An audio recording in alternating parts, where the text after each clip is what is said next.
station of Fox Sports. We are Fox Sports. We are Houston.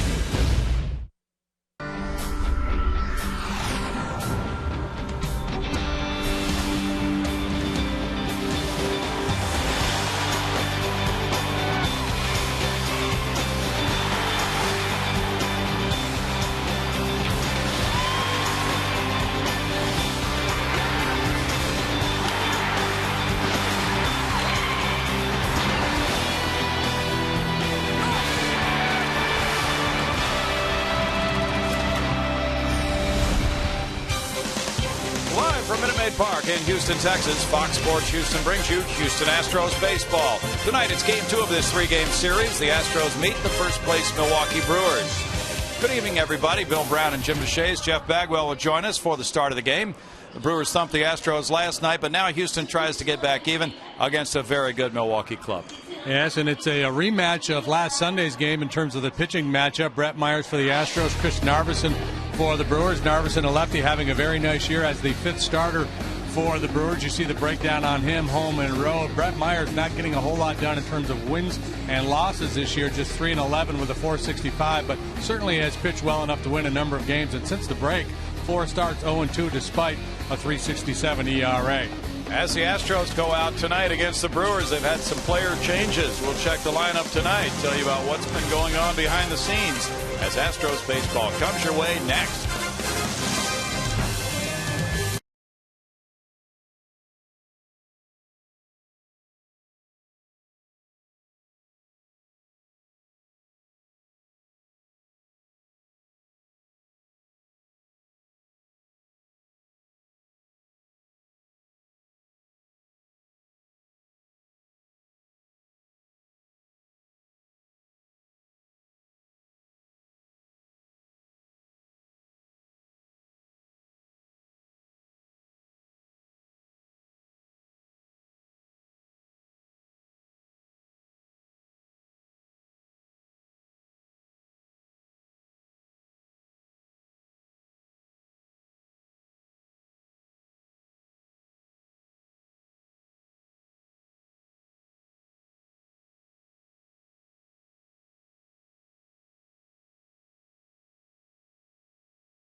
Car insurance quote, call 1-800-PROGRESSIVE today.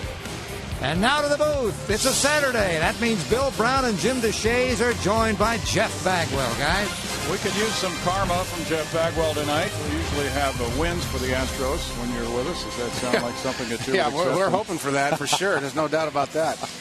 I know Mersey's pitching a little bit today with a little bit of a bad hamstring. I know that from a little insider information I got. Yeah. but as is Mearsy, he's a gamer, and he's out there tonight pitching for us. He's been dealing with that for a couple starts now, and we'll take a look at the starting lineup for Milwaukee. It's Corey Hart in right, Niger Morgan in center, Ryan Braun in left, Prince Fielder at first, Casey McGee third, Unieski Betancourt short, Felipe Lopez second, Jonathan Lucroy catch, Chris Narveson pitch. Well, Brett Myers is on the mound for the Astros tonight. Take a look at his last 3 outings, a loss and a couple of no decisions, despite pitching pretty well. As a matter of fact, he has not picked up a win since June 17th, that complete game at Dodger Stadium. First pitch lined to left field by Corey Hart for a single, giving him an 8-game hitting streak. Here we go. Yeah. And we take a look at the defense of the Astros. J.D. Martinez in left again tonight. Bourgeois Michael center and right. Infield of Paredes, Barmes, Altuve, and Lee. And Quintero does the catching. Got to keep an eye on Corey Hart. A big guy, but he runs pretty well. Might try to steal a bag at some point. Has anything happened here since last time I've been here? Does that feel the same? No. Niger Morgan drags a bunt. Oh, God. And he has reached on a bunt single. Perfectly laid down up the first base line. And now it's first and second, nobody out. Yeah, there's been a couple of line changes, Baggy, since you were last in the booth. Yeah, this is a little bit different ball club. I'm not sure what happened right there on that play.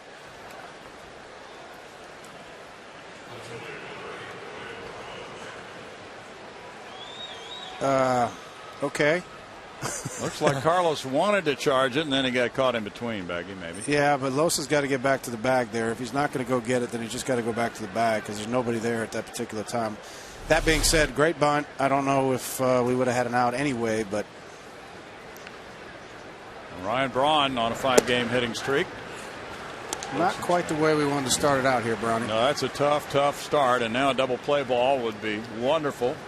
Braun is second in batting average, .329. He's ripped 21 homers. He's driven in 74 runs.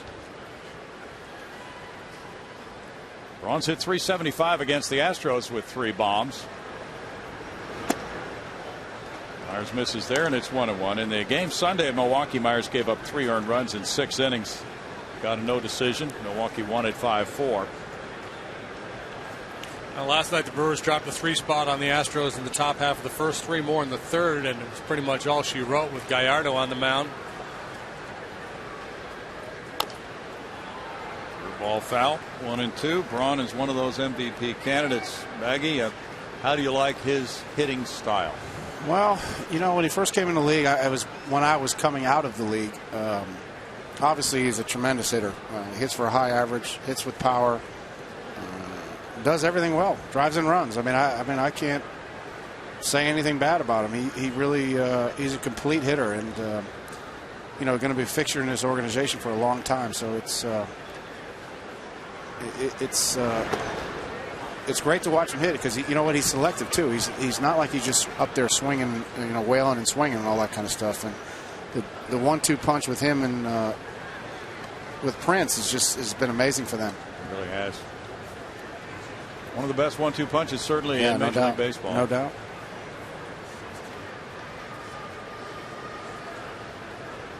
Two pitch coming from Myers here. He's 3-11 this season. He's 5-4 lifetime against Milwaukee. Curveball's tapped foul. Brewers are 7-3 against the Astros, but the Brewers have won only 3 road series all year. They've only won 3 road series. Yeah, wow. they've been horrible on the road this year. Trend that's starting to reverse itself, though. They played pretty well on their last road trip, but yeah, they're just 22-35 on the road. Wow. But look at that home record, though. They're crazy good at home. 41-15, best home winning percentage in the majors. How do you explain that? I mean, I don't even know how to explain that. I don't know how you can. I mean, you if you're good, you're good. Yeah, I mean, if you're good enough to be 41-15 at home, you should at least be 500 on the road.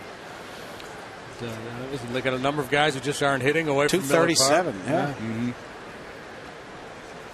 That is absolutely crazy. As JD mentioned, I think last night, if it were Coors Field, you might be able to understand it a little bit. Right, Brownie. Maybe they got something going on in the scoreboard. Yeah, Bernie the Brewers cheating.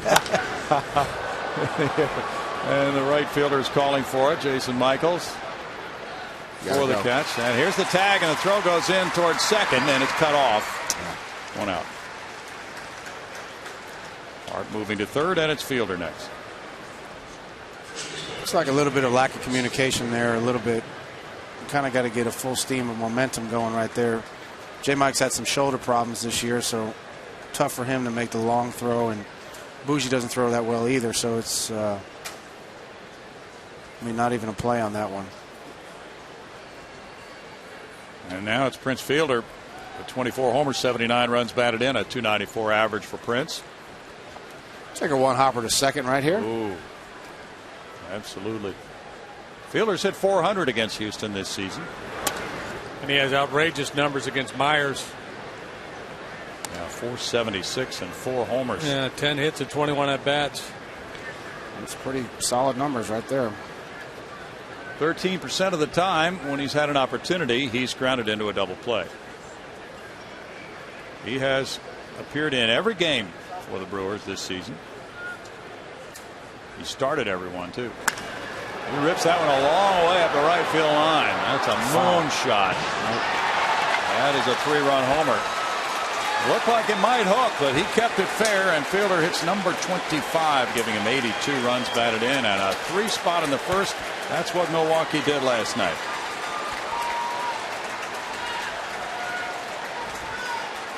Sometimes the numbers don't lie, and we showed you the numbers that Fielder had against Myers coming into this one.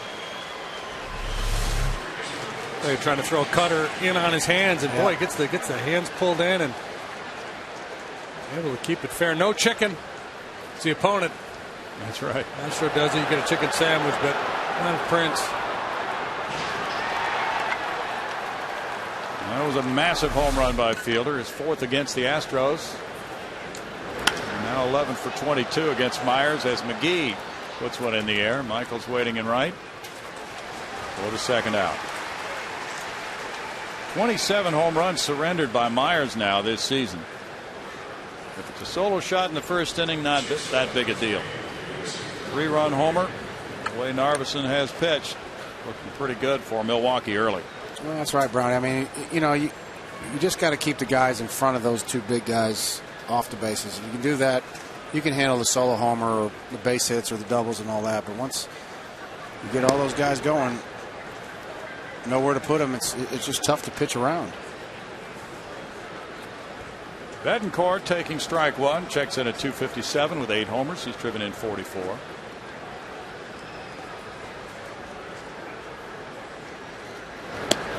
In tight to him, it's 1-1. Betancourt has hit well against the Astros. Came in the trade with Kansas City. Several players involved in that deal. Zach Greinke, the principal in that deal. And he will be going tomorrow against Bud Norris at 105. Swing and a miss, 1-2. That'll be the first time Greinke has faced the Astros this season. Good stuff. 22 runs allowed. Now it's really similar to Jay Happ's first inning runs surrendered this season. The difference with Myers, and this was the case last year too, he'd get touched up early and then just hang in there. He gets you into the 6th inning and keep it a 3-run game. He's done that quite a bit. Certainly last year, almost every time. This year, not as consistent as last year, but still, he's been able to pitch around early damage, settle in, and hang in there. And therein lies the hope for this game, because even though Narveson's had a good year, you got a better chance against Narveson than you would a guy like Greinke. A looping hit to left center field off the bat of Betancourt. That's hit number 4 of the inning.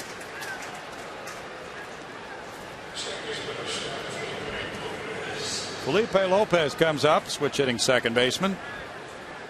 Joined the Brewers just about 10 days ago. .273 for Lopez with Milwaukee with 1 RBI. He was with Tampa Bay earlier this season, filling in for the injured Ricky Weeks. Jonathan Lucroy, the catcher's on deck. Astros running into a talented club and a hot club too. Yeah. Brewers won 9 out of their last 10, so they're, coming to the ballpark with a lot of energy, feeling good about things. No, they're in a pennant race. Yeah. I mean, there's a different step. That's a very good point. You don't have to worry about your energy level so much, you don't. do you? No. The only thought every single night is, how am I going to win this ball game? Now, it should be like that with any club, including our club. But you know, when you're in a pennant race, it's even more. Bouncer Carlos lead. It's a 3-run first on 4 hits with a man left for the Brewers. The Astros face Narveson right after this.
Bourgeois in center field tonight. Jose Altuve at second base. J.D. Martinez in left. Carlos Lee at first. Jason Michaels in right. Jimmy Paredes at third base.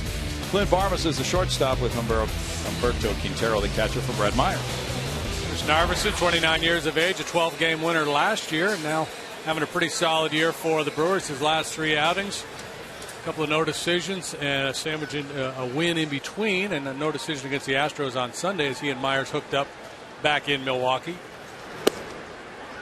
Ball 1 to Bourgeois. 336 for the former Brewer. Jason has 1 homer. He's driven in 13. That homer coming in Milwaukee. Got this guy, didn't he? Yeah. Let's do it again. 1-1.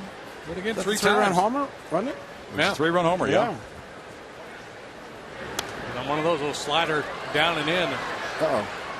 Bougie knew it, too. Yep. I remember watching on TV. Yeah, no doubt. Yeah.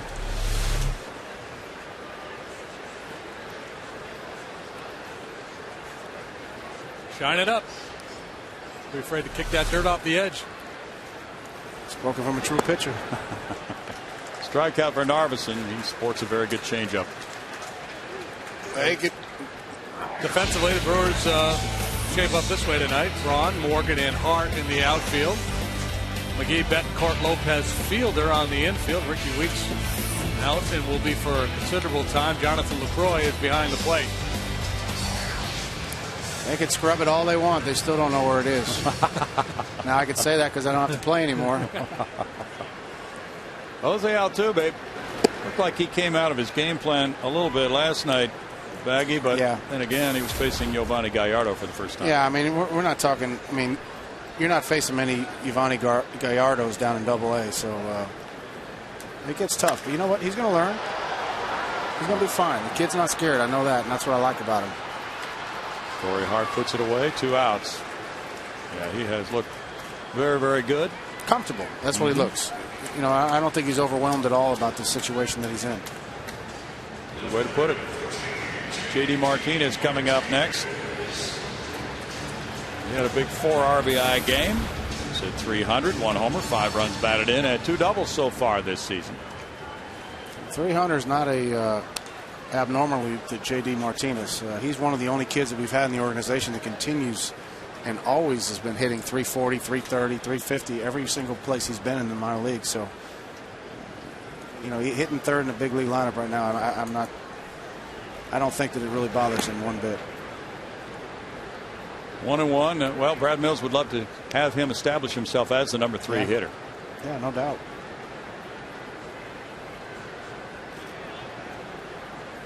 Carlos Lee on deck. Narveson a little bit up with that pitch, goes to a 2-1 count. Narveson has not beaten the Astros in his career, 0-2 with a 4.01 ERA in 7 games, 6 starts. Little Nubber rolls back to him, and he makes it a 1-2-3 first with the score 3-0 Brewers.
The family to Minute Maid Park tomorrow when the Astros battle the Milwaukee Brewers. The first 10,000 kids 14 and under to the 105 game receive an Astros Cuddle Pup, courtesy of Kellogg's. Get your tickets at Astros.com. That's a cute little fella, and you don't have to clean up after him. There's ball 1 to Jonathan Lucroy, leading it off in the 2nd inning. A .284 hitting catcher with 7 homers, 46 runs batted in.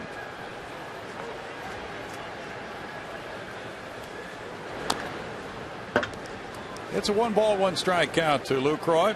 Last night he drove in a couple. He had a single and a pair of walks. There's so much attention, and rightfully so, paid to the likes of Fielder and Braun, but this guy's been a nice piece for them. Solid behind the plate, and yeah, he's having a nice year, Jimmy. Yeah, You're right. Yeah. Compared to what other catchers are doing around Major League Baseball offensively, he's got to be in the upper third. 2-1.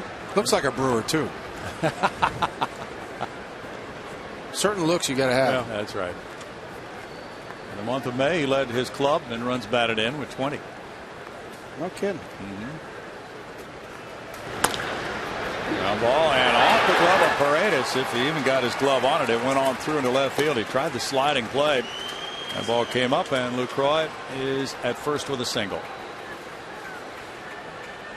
So the second begins as the first begins with a leadoff hit to Hopper.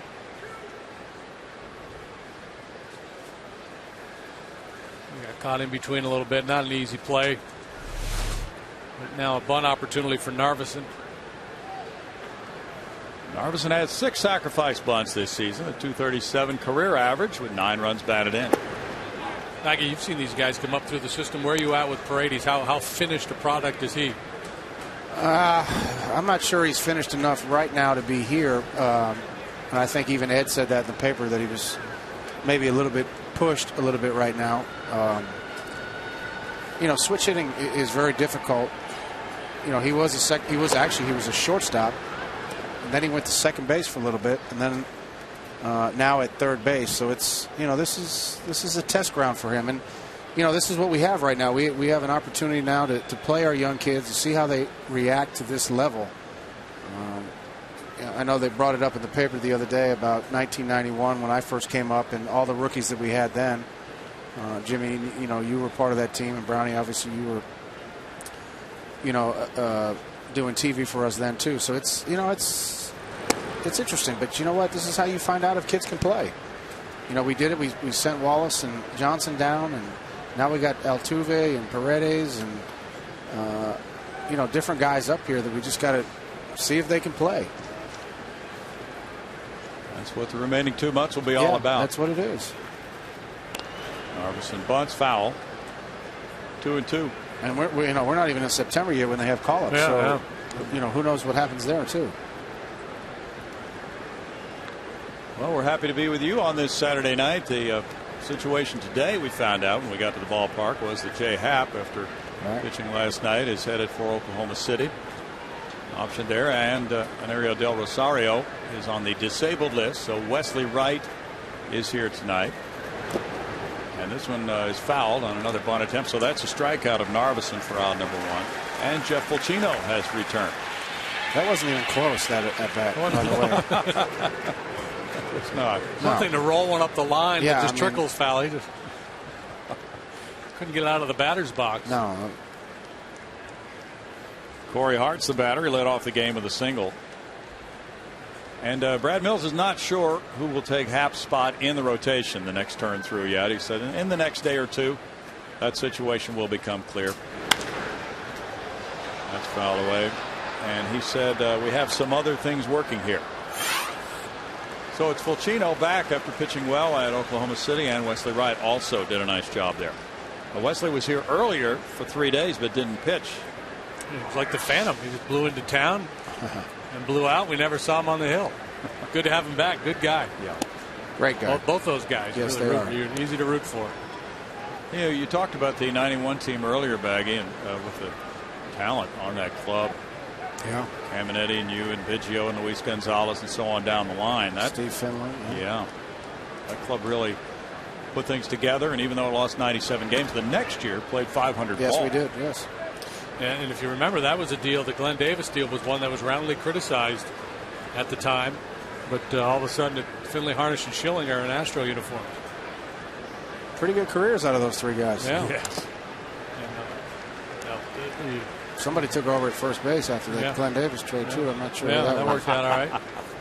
And then, of course, the glaring mistake was, then moving Schilling for Jason Grimsley. Yes. Arguably a Hall of Famer. We had him. He was our closer. Yeah, he wanted to be a starter, but the Astros needed a closer, and he was the guy. Right. I think Al Osuna actually wound up leading the club in saves, but Schill pitched late in games too. Yeah. And that guy who took over at first base made that move late in spring training. He did, yeah. It worked out real well. Struck him out. Opening day, there was a guy named Rob Dibble on the mound in a close ball game in Cincinnati. You remember that? I did. I remember seeing a fastball right at my forehead. And I saw one the next night at my forehead too. That's when we used to fight with the Reds every single time we played them. We stole Dibble's glove when Osuna broke it out on the airplane. Yeah. That's right. They beat us into submission, and men were men. We used to steal gloves. Yeah. They'd sweep us, outscore us by 30 runs, but we got his glove. Yeah. Morgan with a fly ball left. Martinez in. Martinez hits the ground and comes up with a baseball. Good sliding catch by J.D. Martinez. And it's no runs a hit and a man stranded. It's 3-0 Brewers.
cancer history. It was on this date in 1990 that Joe Morgan is inducted to the Hall of Fame. He is the first player inducted to spend a significant part of his career with Houston. Of course, he started it with the Astros, had a tremendous career. This date in 1990. Terrific player. 3-0 Milwaukee. Carlos Lee leads it off, bottom of the second inning.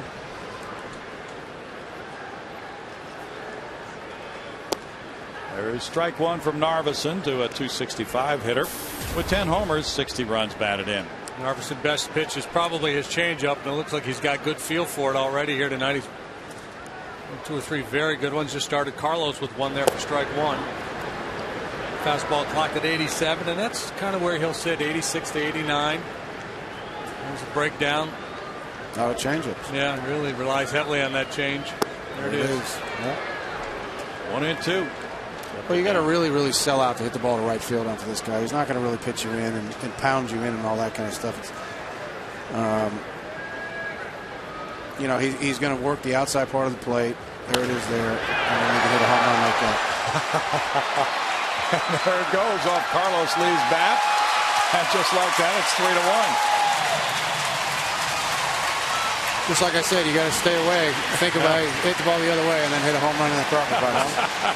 What an analyst I am. Yeah, well, but if you're thinking away and then he makes a mistake like then you that, can take it. Yeah, you take advantage of it. A little bit of a floater. Number 11 for El Caballo.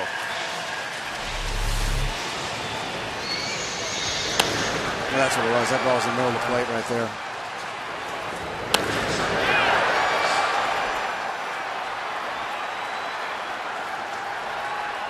Only the 12th long ball surrendered by Narveson in 129 innings. Jason Michaels takes a look at strike one. J. Mike with 2 homers, 9 runs batted in, and a .208 batting average. 342 for Carlos, tying Ron Santo for 86th on the all-time home run list. It's a 1-ball, 1-strike count.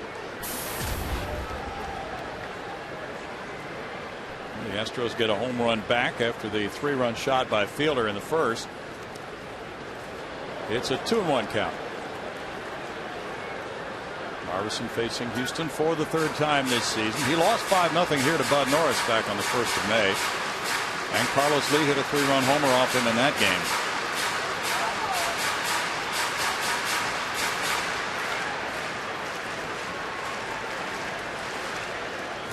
Plate umpire Gary Cederstrom. Yep.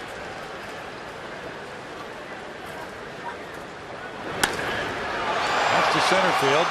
Morgan backing on it. 1 out. Well, homers go to die out there. You bet it is. That's what people don't understand about this ballpark. I mean, there is some short sides to this ballpark. Straightaway left, straightaway right. But once you get out towards that middle of the field, it gets pretty big. Mike Barnett was talking about that ball Brian Bogusevic hit last night to center field. Did it really well, but it was an out. Yeah. Well, if you got to hit it 437 to hit it out of here, that's a long way. That's old Yankee Stadium type stuff. Yeah. Jimmy Paredes, a switch hitter at 364. Has hit in all 3 major league games he's played in. There's ball 1 to him.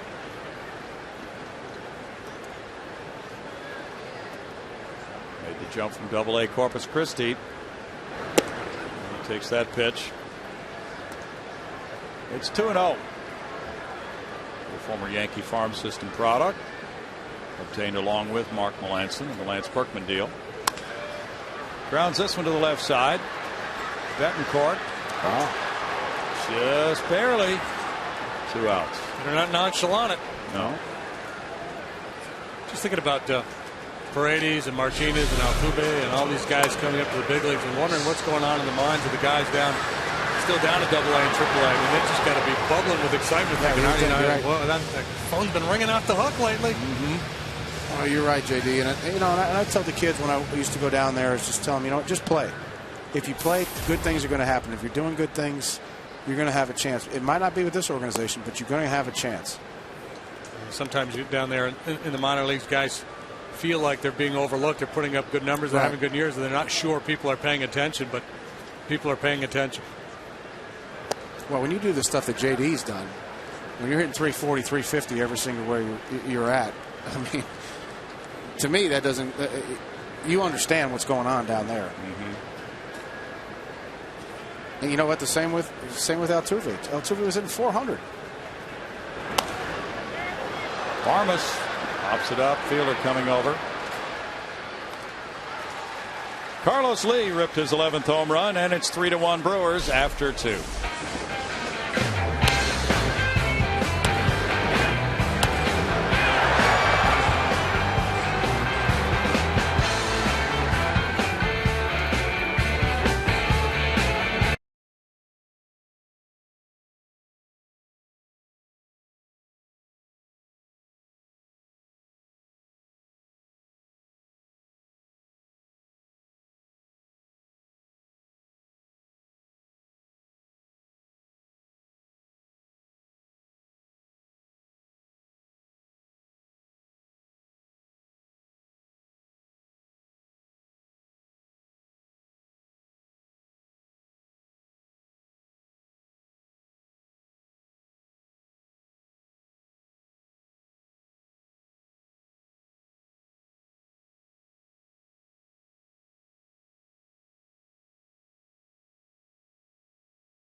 Reminder, available at every Astros home game. All-you-can-eat tickets score you a mezzanine seat, and all-you-can-eat hot dogs, nachos, popcorn, peanuts, soda, and water.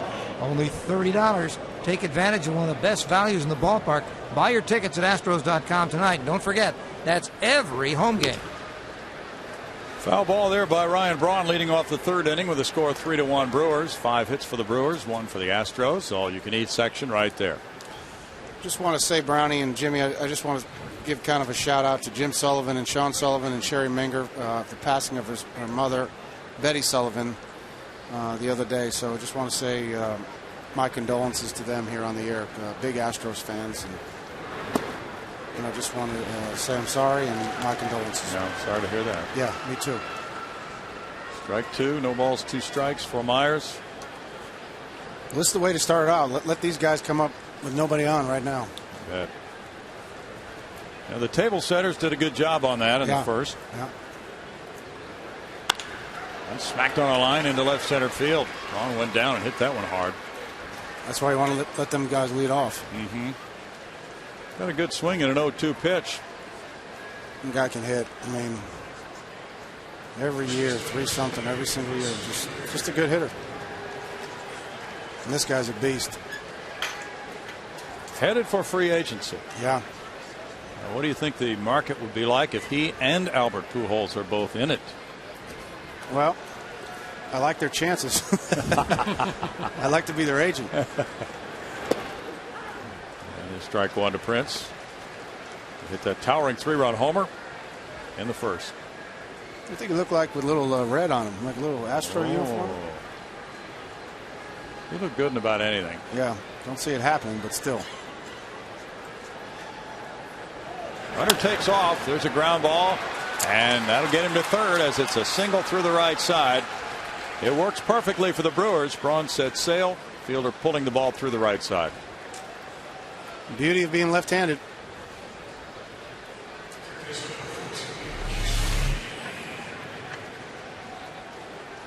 And both Braun and Fielder hit pretty good pitches, not necessarily mistakes. I don't know what that shimmy was that Prince was doing right there. Casey McGee. I got to get with the times. Yeah. I'm starting to get old, I think. Gotta have the gestures and the handshakes. I got to get all very that complicated. stuff. I don't understand all this. Ball one to McGee. Do the Dougie or whatever the heck that stuff is they do. Tony La Russa had a pretty good line when somebody missed a sign for the Cardinals this year, and they asked him whose fault it was. He said, well, they all know their handshakes in the dugout. Yeah, but they don't know the signs. Yeah. Kyle McClellan. Yeah, missed the squeeze sign. That's right. Punto came flying down the line, and McClellan swung away. He was doing the Dougie. It's called the Dougie? I don't know what the heck it's called. I don't know. Kevin Durant did it. I don't know what it was. I said, I'm getting old now. I've got to ask my kids. 1-1 to count. It's entertainment. Yeah. Justin Bieber would know, or Bieber, or whatever the heck his name is. 1-2 the count to McGee. I don't know what it is. I don't know what his name is. Is it Bieber? I think it's Bieber. It's Bieber. Bieber with a B? Bieber with a B. I don't know.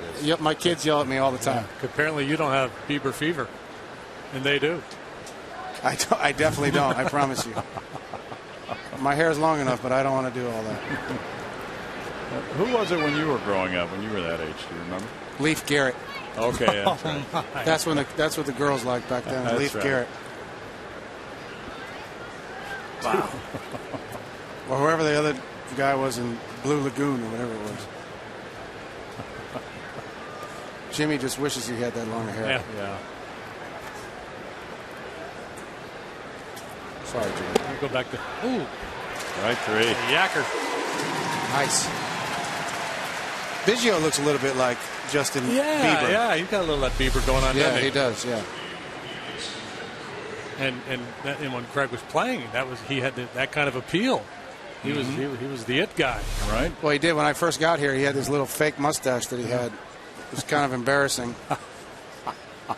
He was like the heir apparent to Billy Dorn and the teen idol. Now here's Betancourt. Yeah. Strike one. He singled to left center earlier. Phillies won their 9th in a row today, beating San Francisco 2-1. Cole Hamels, 13-6. could be your Cy Young Award winner. Really? Yeah. Fair ball up the line. That'll score Braun, and Fielder gets to third on a double by Betancourt. 4-1 Milwaukee. Betancourt hits his 18th double.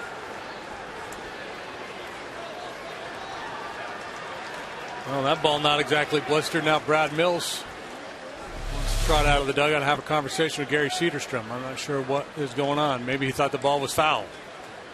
Looked like it might have been. Gary sent him down to third base. Said, "Don't ask me." Yeah, once it goes past the bag, it has nothing to do with the home plate umpire. Oh, that looks foul right there. Lance Barksdale is that umpire at third. No hesitation from Barksdale. That ball does not look fair.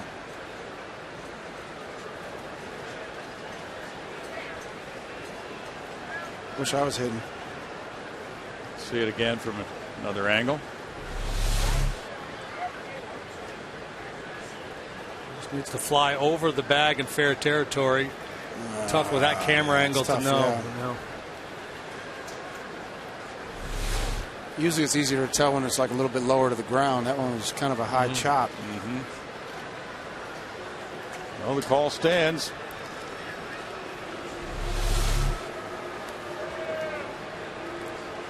And guess what happens when you're a first place club? That's fair. You bet.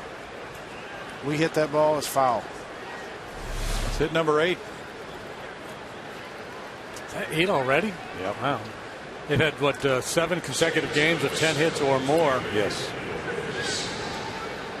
And that ties the longest of any team this year in the majors. Lopez is next. Lopez grounded out to Carlos Lee. The infielders with 1 out are in closer. Middle infielders back about halfway. Did you pitch around him right here, JD? Trying to set up a double play. Already down 4-1. Yeah, you got to get 2 more out. So if you end up walking him, you got a chance to get a double play with LUCROY, or you can always fall back to LUCROY, then the pitcher. Right.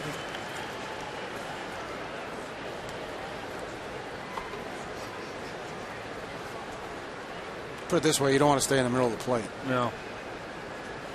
Yeah, I think he's trying to take advantage of Lopez's aggressiveness here, see if he can get him to chase a bad ball. You got Mersey. Mersey's been around long enough that he understands those kind of things. All right, that's where you got a veteran pitcher who has pretty good command. I think you trust him.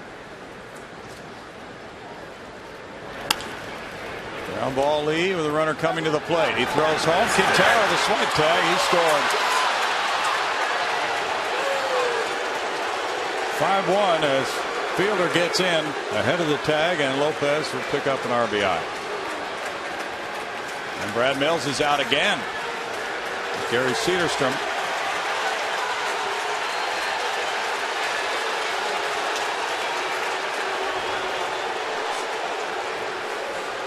Right now the conversation is about spit. Brad said, don't spit on me, and Gary said, I'm not spitting on you. I thought he was going to be safe, but let's take a look. Oh, yeah, I can understand Brad's point. The slide, the Prince's slide, he was there ahead of the throw.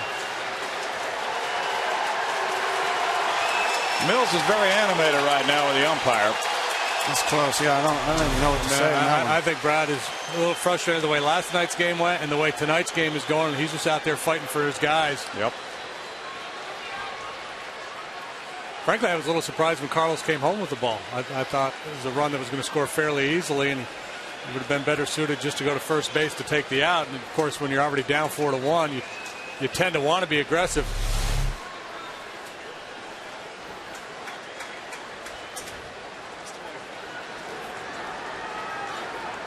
See, his left foot really doesn't get straight. It kind of stays.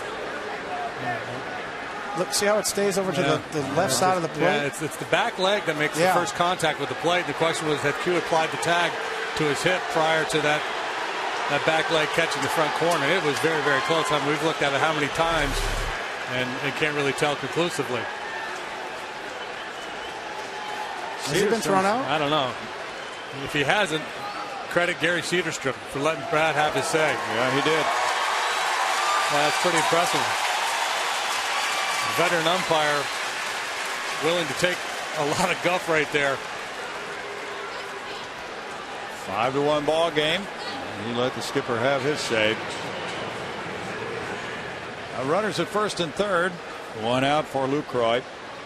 He singled to left earlier.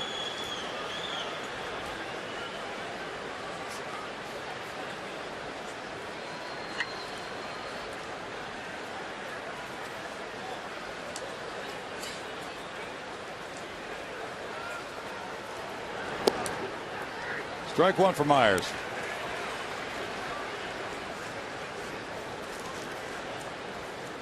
Trails just McCann and Molina among catchers in terms of batting average.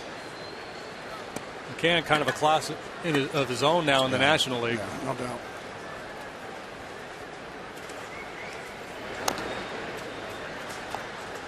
No balls, 2 strikes.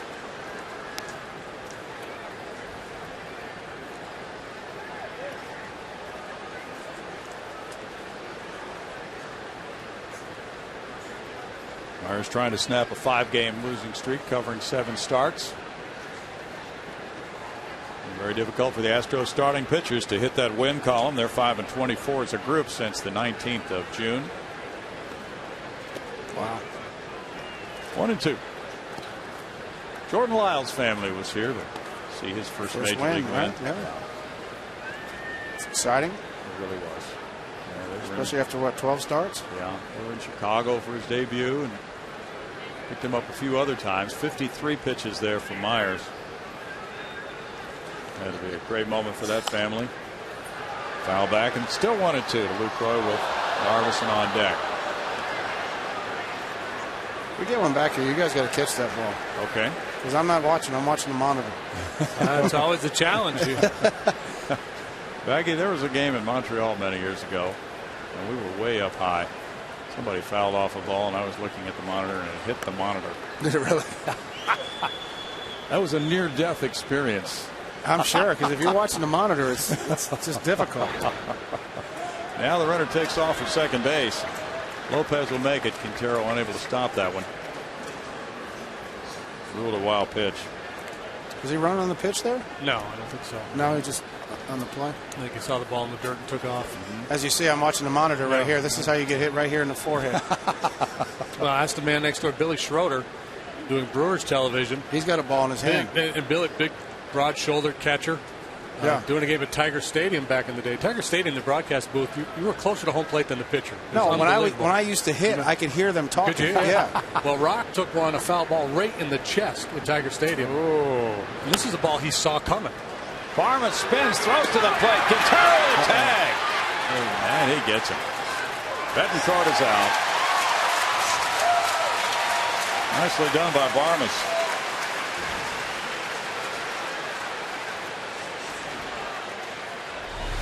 It's a tough play for Gary Cederstrom. It's a high throw. Q reaches back and just caught his elbow. Caught his elbow, but the question is, was Betancourt on the plate or not? It's actually a bad slide, to be honest with you. Could have avoided that one easily. Yeah. Came in a little too high. Came in the back door, and he's fine. Now it's Narveson with 2 outs. He struck out earlier, trying to bunt. There's strike 1. We'll take it.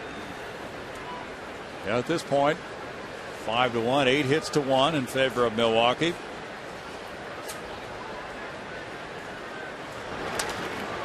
I'm guessing if I'm Cederstrom there, if I call Betancourt safe. Apparently somebody's going to be out of the dugout there. Yeah. Before I finish the call, I'm turning around to face the Astros dugout, getting ready for my conversation with Brad. Yep.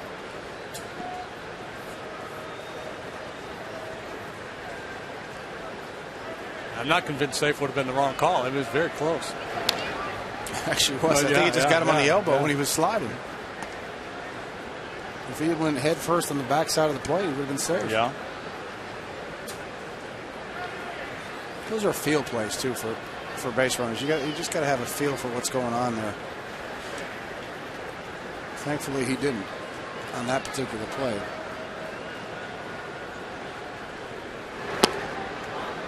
Now 1-2. That's his elbow right here. Right there. That's pretty close. Yeah, watch where the foot is. Yeah, that's I mean, pretty if you're close. there, you can go either way. Yeah. I'm going the way that keeps the home manager in the dugout. That's where I'm going. Yeah. And if he did call him safe, you got to get thrown out of the game there. Yeah.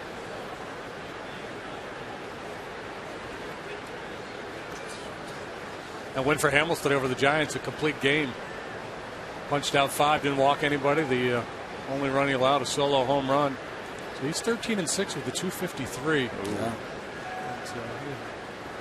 What's his mound mate over there, though, too? Yeah, that's the thing. Halliday's probably still the front runner. Oh, what? Well, no, who's the other guy with the one? Yeah, no, the other guy with the 1-7. Worley, yeah, the Worley kid. Mm-hmm. Did you guys happen to see the little episode last night on the field in San Francisco? I did not. Shane Victorino. What'd he do? Both benches emptied. Well, he got hit by a pitch. Flying Hawaiian. Yeah. We're going to miss there, and it's a strikeout. We'll pick that up in the bottom of the inning. And it's 2 runs coming home on 3 hits with 2 men left. Brewers lead it. Mills played the plate there. Brad Mills making the point. 5-1.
Whataburger, just like you like it.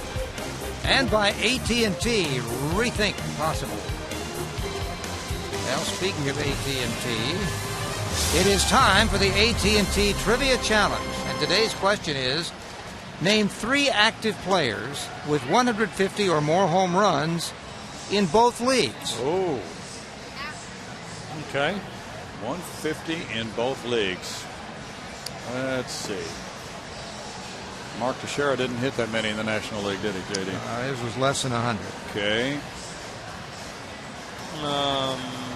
Good question, by the way, Greg. Really good question. 150. Once you figure out the answers, it will just, oh, yeah. Beltran won? Who? Beltran? No. Beltran. No. He isn't there yet. Miguel Cabrera? What's the question? 3 active players in Major League Baseball with 150 or more home runs in each league. Yeah, that's Juan Carlos Lee for sure. You got that one. We need Baggy up here for these. No. We need Wave to talk to me on the earphone. Okay. And no cheating. Well, the other one, one of them was on the market at the same time. Oh, Soriano. Vladimir Guerrero. There we go. You got him. Knock that one out. Humberto Quintero looks at ball 1. 264 for Q. 2 homers, 17 runs batted in. He's on a 7-game hitting streak. 5-1 Milwaukee. Narveson getting a strike call there. 1-1. All right, let me run this by you guys. There's a story today about what may have led to the fracas last night in San Francisco. There's a line shot into left center field. And now an 8-game hitting streak by Quintero. We have other business first, Greg. Well, we're going to make the AT&T Trivia Challenge official. There they are, Carlos Lee, Vladimir Guerrero, and Alfonso Soriano, active players with 150 or more homers in both leagues. First, you got to start with the guys who have at least 300, and there you have the breakdown. Now it's Brett Myers. Myers with 5 hits. It's a quality question right there, Greg. Very good question. Vladdy's got 445 home runs. Is that right? Doesn't sound right. It's ball 1 to Myers. 2 sacrifice bunts for Brett. What happened last night was that trying to figure out the reason that Shane Victorino was thrown at by the Giants. It was very obvious he was thrown at, and he was hit, and both benches emptied. He had hit a homer earlier in the game, but didn't seem to connect with that episode at all. What happened? Well, now there's a story that Jimmy Rollins of the Phillies stole second with a 6-run lead in the top of the 6th. That's why I got thrown at? Is that a problem for you? I think you got to keep playing the game. Yeah. I mean, 6-run lead in the top of the 6th. That's kind of a gray area, but I agree with that. I mean, you never know what can happen. Okay. It's kind of a gray area. You know, I'll promise to stop running if you promise to stop trying to score. Right.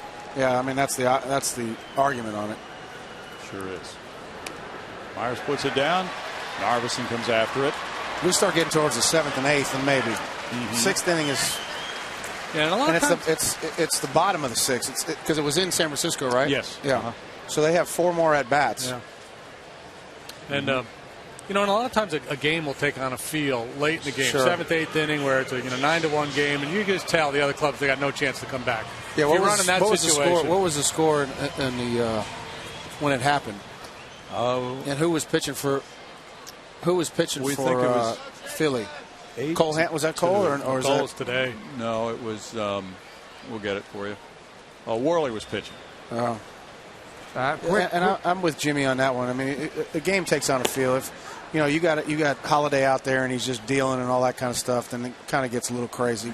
That's kind of a gray area. You got 4 more at bats to score runs. I'm trying to go back to that topic. You asked a question about Baggy. Yeah. Yes, 445. So, yes, someone is creeping up on you. And it is Vlad Guerrero. No, I realize he had that many. I'm not worried about that. I've done my deal. Okay. But I didn't realize he had that many. Yeah. No, didn't know that at all. No balls, 2 strikes to Bourgeois, who struck out in the 1st inning. Yeah, Victorino wound up getting involved in the pile of people last night. Who hit him, Brownie? Well, Ramon Ramirez hit him. That hurts. Yeah.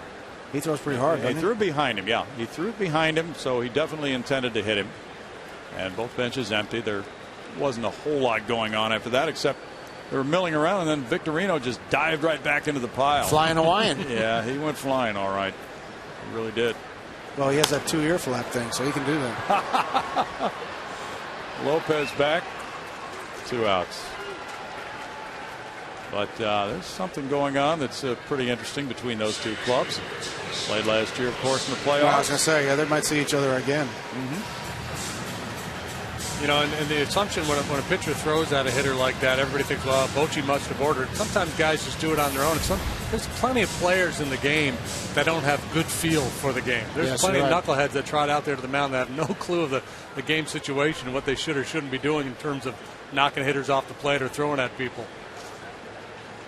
Altuve hit a fly ball to right field earlier. That being said, you know, back in the day, basically, when you pitched and all that, there's a lot of guys that did have feel. Not to say they're guys that don't now, but what happens is nowadays there's so many guys that change teams and they become friends with everybody. It's a little bit different than when it was when you played with the same team and all that, and you didn't change teams all the time. So you kind of become friends with everything, and nothing really happens like that. Like I said, when I first came out, we talked about earlier, Brownie, with Rob Dibble and all that kind of stuff. Every single time we played the Reds, we had something was going to happen. That's for sure. It just doesn't happen as much as it used to. And veteran guys have a feel for the game. And you don't have to come in from the bullpen and know whether or not you're supposed to smoke somebody. You just do it. Well, and a lot of it, too, is just personality driven. You know, Dibbs was a very volatile personality. You know? So I'm sure that club, that era, they had run-ins with a lot of teams. Well, they're the Nasty Boys. Remember? That's what their name was. Yeah, sure was. The defining moment for Dibbs probably when he drilled with Doug DeCenzo running down the first baseline. He bunted on Dibbs and Dibbs got mad at him and fired the ball into his legs. Exactly right. Yeah, Norm Charlton, Randy Myers. Randy Myers. What a trio. 6-inning ball game. It was. Strike. That's 3-1 to Altuve. Martinez on deck. Jose really been very enjoyable for the fans to watch. He plays with a lot of energy. Sure does.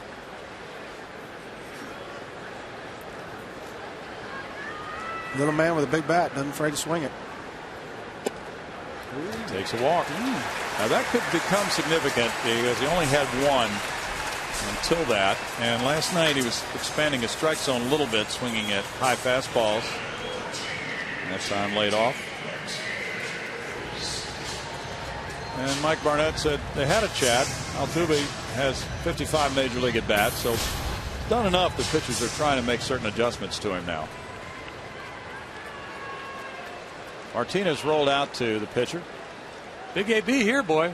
Yeah. Could be one swing away from a competitive ball game. Yes. And you pointed out, Baggy, that he has hit for a high batting average. Everywhere he's been. Yeah. As they say, you can hit, and he can hit. Carlos is on deck. He took Narveson deep last time, so he figured Narveson's going to be fairly aggressive with JD here. He ripped it. It's going to be a 5-4 ball game. Good call, guys. Good call. 3-run homer by Martinez. Number 2. And he already has 8 major league runs batted in. This is his 7th game. You can hit. You can hit. That's what we talked about.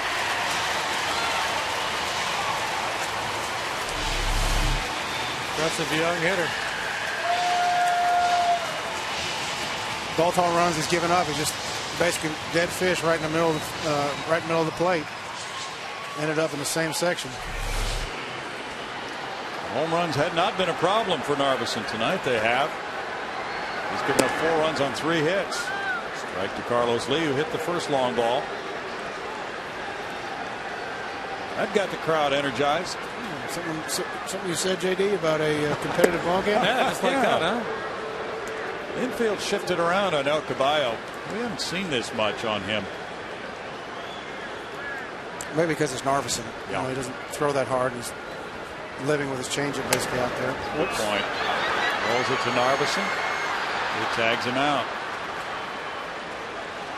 And the Astros get the 3-run bomb from Martinez. His second major league homer makes it into a 1-run game now. 5-4 Milwaukee.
Goes to work in the 4th inning. He's thrown 62 pitches. And that one hit by Corey Hart to left field. J.D. Martinez along the track.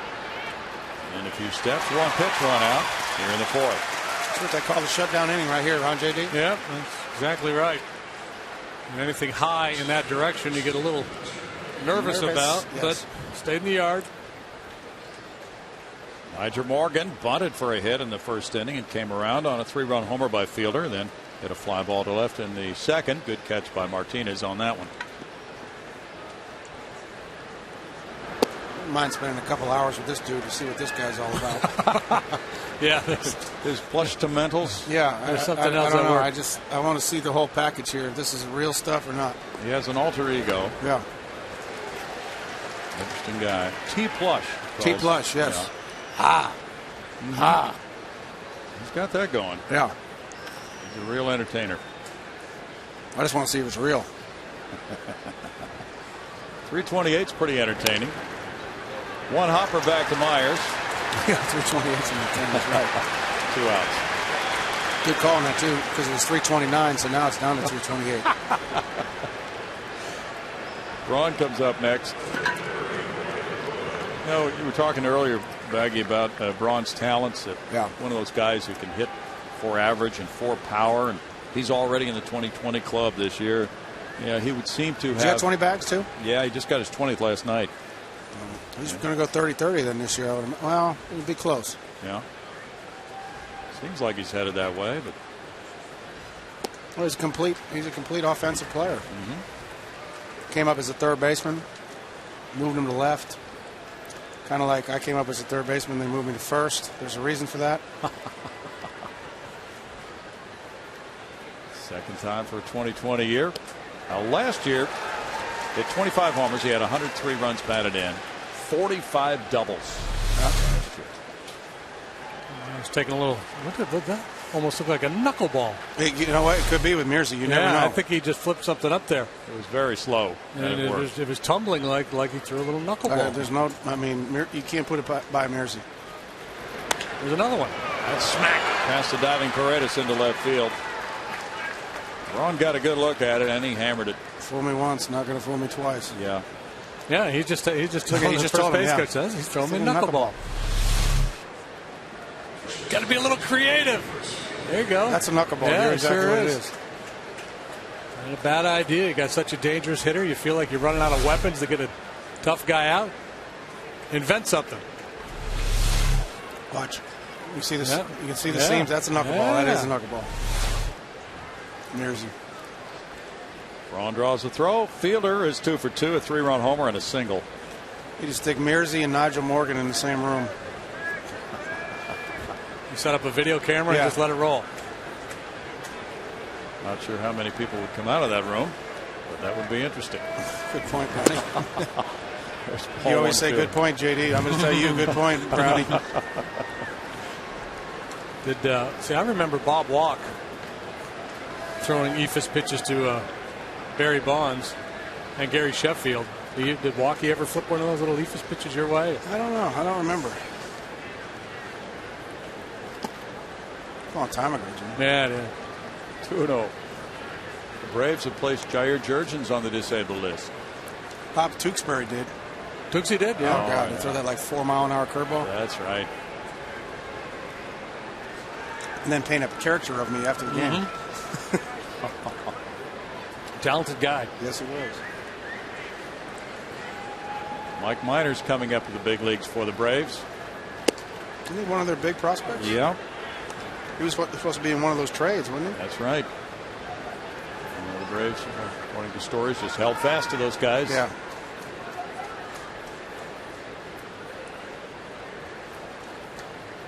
Henry Sosa had 7 shutout innings last night for Oklahoma City.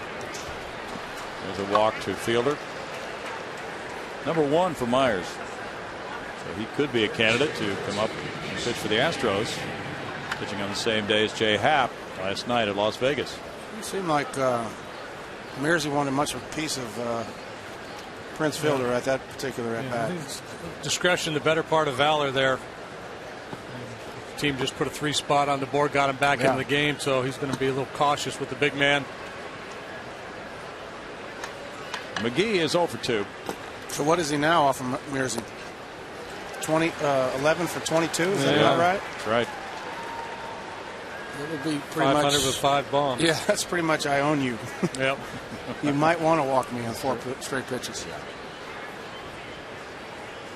I really like Prince. I really do. I like his enthusiasm for the game. 1 ball, 1 strike. Yeah. That would be the move, right? But the bravado of a big slugger to look out at the pitcher and just point at your bat and say, do I need this? Should I just leave this in the Should I just leave dugout? this over here? Do you want to just bounce 3 balls into the other batter's box? Or Can we just move this along? Yeah, can we just go? At one point in my career, I had that going. Yeah. And then towards the end of my career, they were saying, take 3 bats up there. Because I'm coming right at you. Quintero and Myers get together. And that was never fun, too. My last, 3 or 4 years in the big leagues, I swear there was 58 people out there in the infield. I had nowhere to hit the ball. And I showed it by my batting average.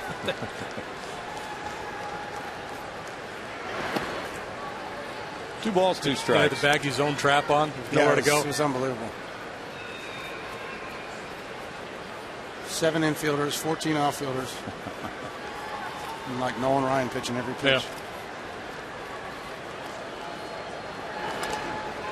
Foul ball. And, but obviously your situation not unique. Just about everybody that plays this game, when they finish, are well below what they were in their prime. The rare exception, a guy like Sadie Koufax, who walked away when he was still in his prime. Yeah, Because 4 his straight arm Cy was Youngs, killing him, but he was still dealing. Right. Very few guys do that.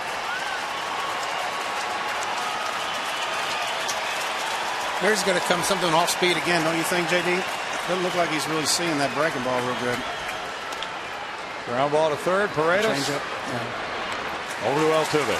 No runs, a hit. 2 men stranded. Middle of the 4th inning. 5-4 Brewers.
for the Astros here in the fourth as they try to grab the lead against Narveson. And they trailed 5-1 when they came up in the third inning, scoring 3 times on a Martinez home run. Michaels hit a fly ball his first time up. He gets a curve, and that's strike one for J. Mike.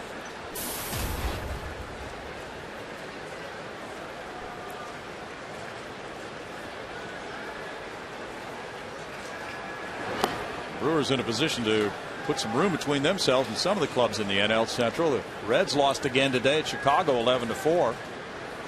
Zambrano beat Cueto. Zambrano hit his 23rd career homer. He's got 23 career homers. 3. I had 4 in Little League. Yeah. I count those. Got 1 or 2 in high school. Goes foul, and it's 2 balls, 2 strikes. That's a lot of homers for a pitcher. He's getting Sure close is. to, For this amount of time he's been in the big leagues. Yes, it is.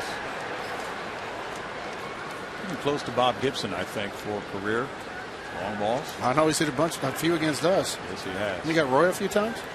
Yeah, he's hit I think 7 or 8 against the Astros, something like that. Oh, I've been here. Well, the Cubs have really come to life. The Reds, meanwhile, are going the other direction. And Cueto had been their best pitcher. Didn't work out for him today. It's getting late for the Reds.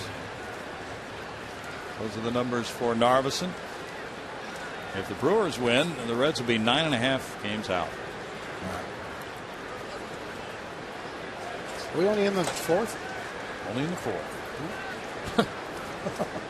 3-2. The Pirates have lost 8 in a row, and they're losing to the Padres again tonight 5-1. It's Pirate pitching that had stood tall all year long has gone south here lately. Corey Hart legs it over into the right field corner for this one.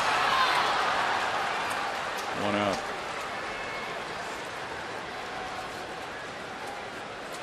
A lot of people jumped on that bandwagon right off the get-go, but yeah, and Clint Hurdle denied all along that playing 500 baseball would be a worthy goal, but at the end of the day, if they get 500, they should be happy with yeah, themselves. they feel pretty good about things. They're a little undermanned. No offense to them, but just the truth. Cardinals are 3 games back. They're leading 2-0 at Florida after 3. If those guys are going to, they'll battle it out. I think the Cardinals. Watched the game the other day. I think that was McGee hit 3 homers. They play each other a bunch again. True.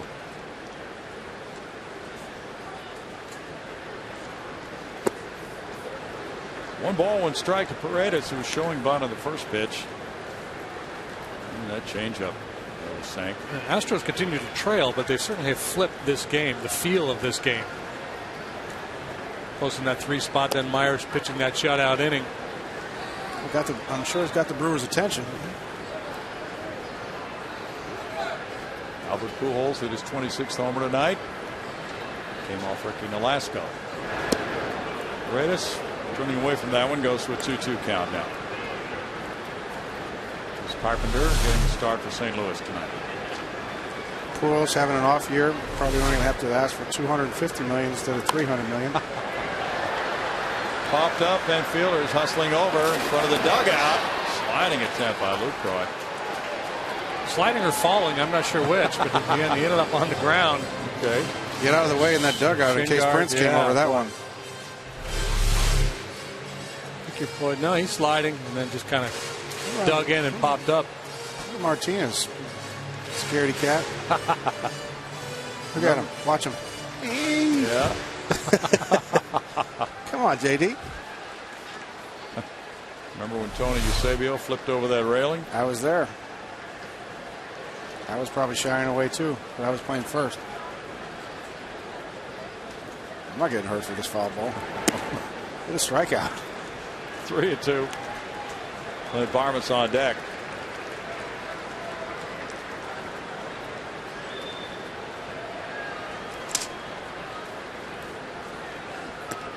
And there's a walk to Paredes. Altuve's walk that was critical in that third inning in front of the J.D. Martinez home run. Now Paredes able to work one off Narveson. Carlos Zambrano is tied for 12th all-time home runs by a pitcher. Wes Farrell leads the way. He hit 38. 38? 38. Farrell, Lemon, Ruffing, Warren Spahn. You say Ruffing? Red Ruffing.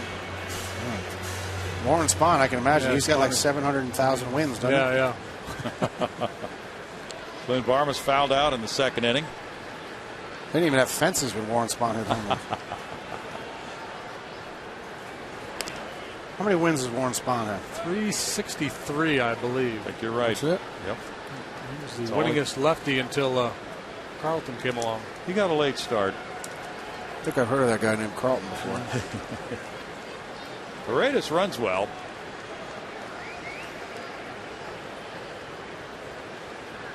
Takes off. Pickoff throw here. Fielder. Got him. Safe.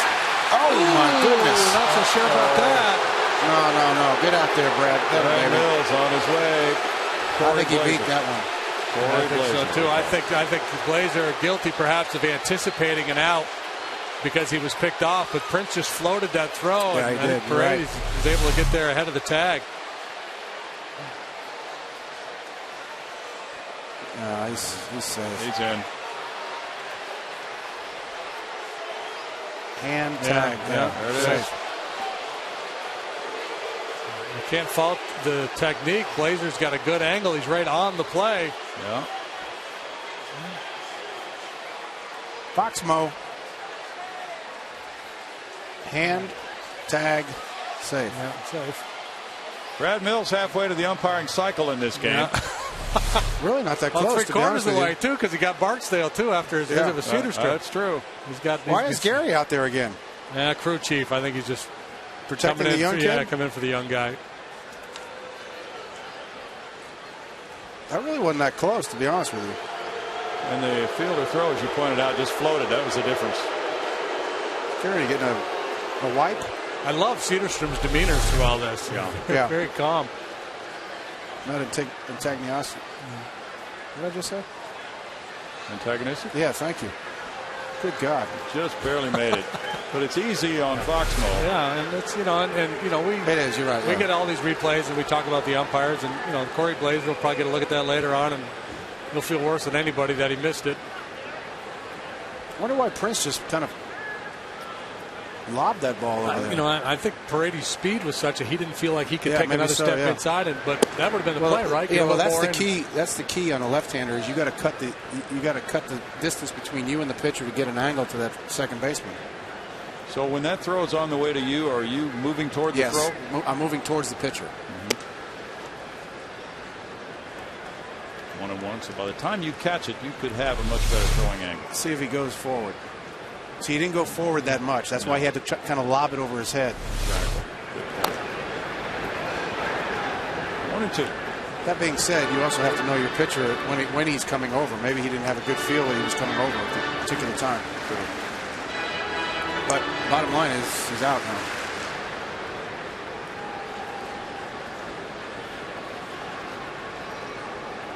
There's so many times when you'd rather be a left-handed thrower. Oh my God.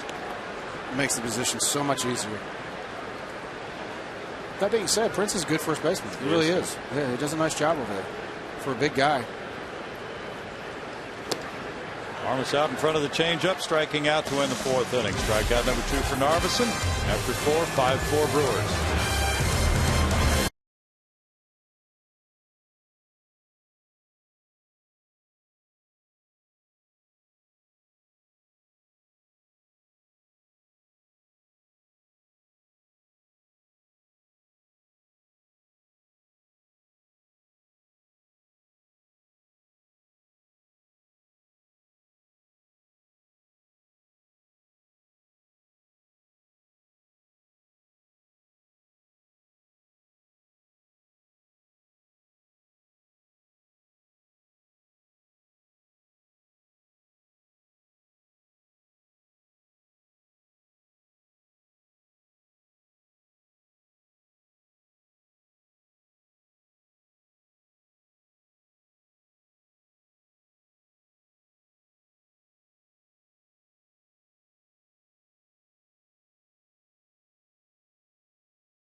We move to the fifth. Time for our progressive fan of the game. Now, the National Pitch, Hit, and Run competition was decided last month at the All-Star Game. And a young man from Beaumont, Michael Gresham, 10 years old, was the national runner-up out of over 600,000 contestants.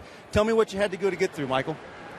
There were 4 stages that you had to go through, competing out of the whole nation, and I was one of the top 3 out of the whole nation. And your reward for that was a trip to the All-Star Game. What was that like? It was fun. For the home run derby, I was one of the kids that got to stand out in the field and shack some fly balls, and the All-Star Game was really fun. And you got to meet your favorite player, who is? Josh Hamilton. Josh Hamilton of the Rangers. So it was a great experience for you and the whole family. Father Wayne joining me now. All 4 of you went out for the All-Star Game? Yeah, we all had a chance to go. It was a great event, and appreciate Pitch It and Run, put it on.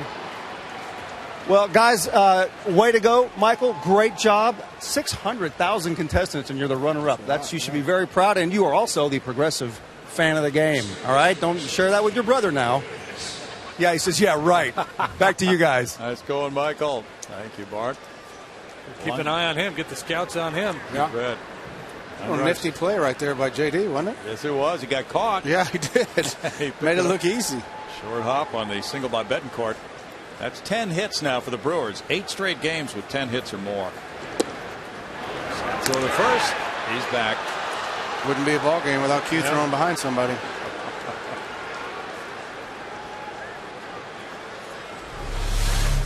I guess if I had that kind of arm, I'd do the same thing. Fun to show it off. Yeah. He's got 3 out of 3 tonight, Betancourt. Yes, he is. 2 singles and an RBI double. Lopez batting now 0 for 2 with an RBI. Out gets by, and now Betancourt advances easily to second base. Well,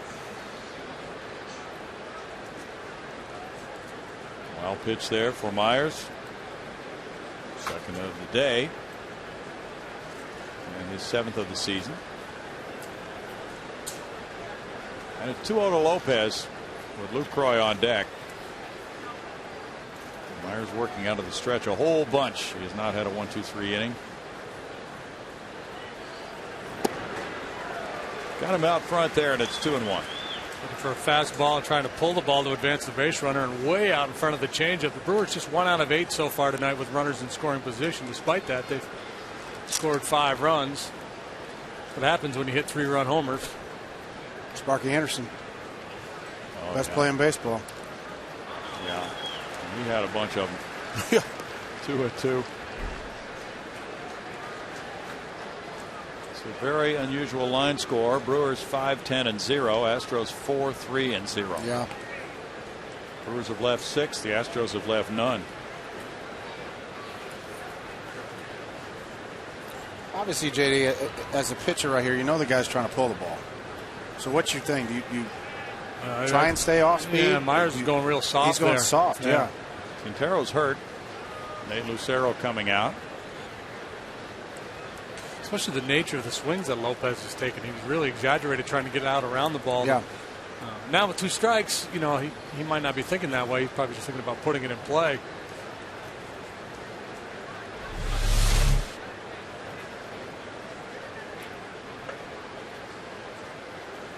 I hit him off the heel of his right hand. Okay.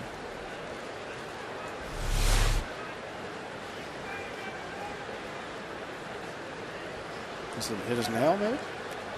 Possible. Busted his nail open? Okay.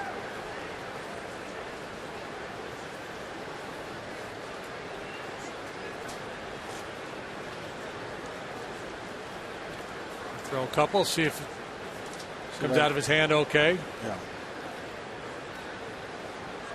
You're fine. Attaboy. Could be a tactic to try to get Betancourt to steal third. But unlikely. I doubt it. 2 balls, 2 strikes. Q had my arm, he'd think everything was fine.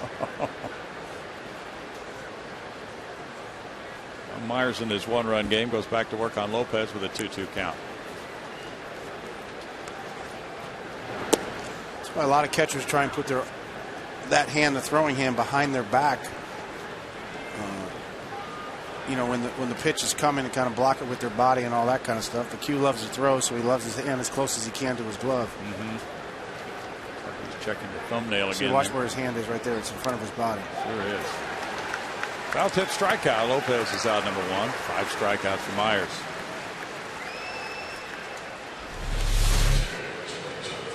Myers went hard in one time, then came right back with the breaking ball, and again catching Lopez way out in front. Yeah. LUCROY single to left in the second inning. And hit a ground ball, and a play was made at the plate. Narvison's on deck. Strike to LUCROY. And the Brewers are 19-12 since the 1st of July. 13 games over 500 right now. Is that Carpenter for St. Louis? Yes, sure is. Where are we at? Fourth inning, 2-0. Yeah, Cardinals lead. Velasco, maybe? Yes, 47. Velasco, yeah. He gave up the 2-run homer to Pujols in the first. I feel bad. You're not the first one giving up a 2-run homer to Pujols in the first. 1-2. A guy like Pujols now with 26 homers, baggy, and he'll wind up with 30 and 100. Of course, he may not hit 300. He's at 280, but I'm sure he will at some point, though, Brandon. Yeah. Has he hurt his value at all on the free agent market? I don't think so. Okay. Not many people that don't have like a little bit of an off year every once in a while. True. Even him. This is his 11th year. He's already got 2,000 hits. Michaels back for the catch. Tag at second. Betancourt moving over to third base. 2 outs. I mean, maybe a little bit, Brownie. I mean, maybe it's not, like we just talked about, maybe it's not the $300 million that he wanted. I would say probably the annual value will stay the same, but just maybe the years go down. Good point. And say, hey, listen, you're getting up in age a little bit. Obviously, the team's going to sit there and say you're declining a little bit in your older age. His agents are going to argue that he's not. It was just an off year. But I think the value is going to stay the same. It's just I think the amount of years might be different. Sure. Strike to Narvisson. I think the only thing that'll hurt Albert's value is the fact that Prince is out there as well. So there's plan A and plan A1. Yeah, well, I mean, he's not going to go to the Yankees or the Red Sox. They're already filled there. Mm-hmm. You're going to have the Cubs that are going to be involved, I would imagine. Cardinals obviously are going to be involved. And so each one of those guys, I can't imagine him leaving the Cardinals. I really can't. Mm-hmm. That being said, they gave Holiday a ton of money. Altuve, backhands, throws out the pitcher. No runs a hit, a man stranded. After 4.5, it's 5-4 Brewers.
4. The Brewers got a 3 spot in the first on a homer by Fielder. And the Astros have come back with a pair of home runs. Lee with a solo shot in the second. A 3-run homer from Martinez. So there you have the pitching lines. Myers has had to work much harder than Narvis. Yeah, well, obviously he's up against a tougher lineup. And he got off to a slow start as Prince hit that 3-run homer off of him, but he has hung in there. Astros still have a chance to win this ball game. Yeah, that's the bottom line to it. I wonder how many times this year the Astros have out-homered the opposition in a game. Ooh. I'm going to go with not very often. Yeah. You go out on a limb? Yeah. You'll quickly get support for that position. Well, for the year, the Astros have been out-homered now, 130-64. Glad to have you with us on a Saturday night. We go to the bottom of the 5th inning, and it's Humberto Quintero.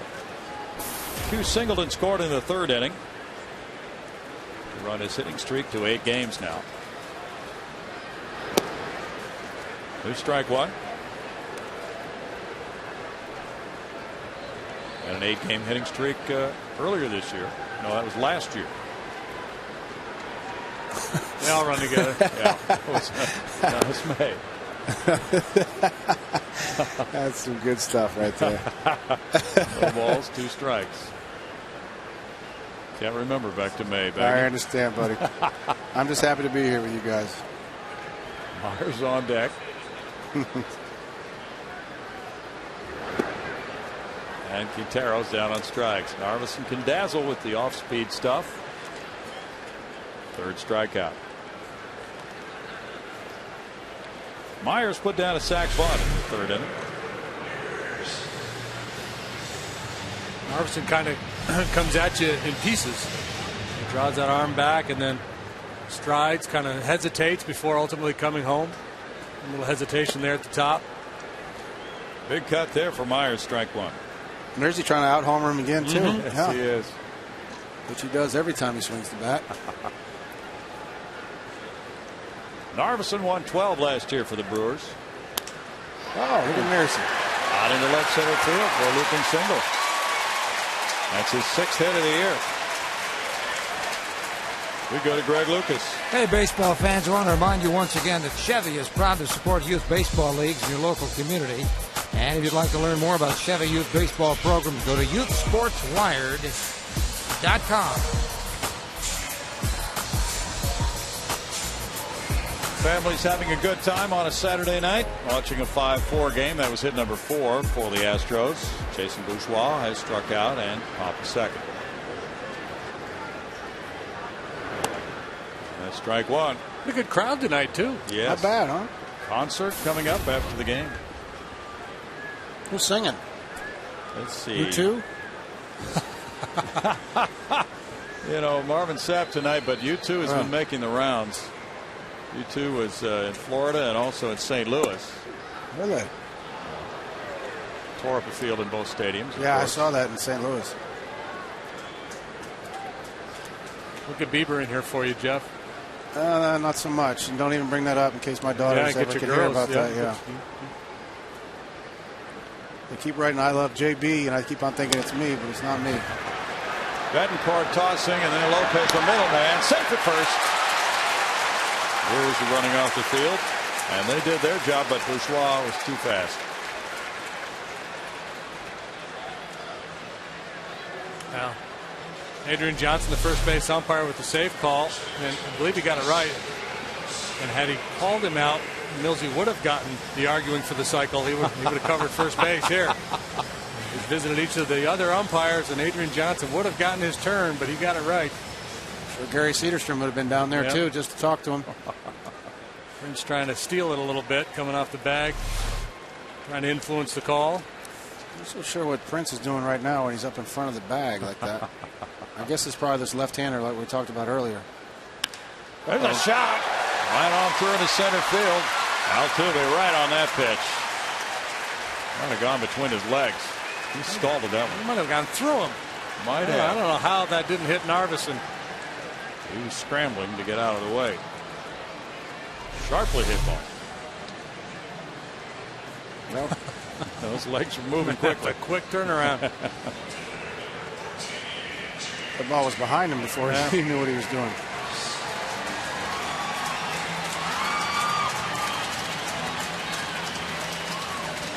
Here we go right here, guys. 2 men aboard.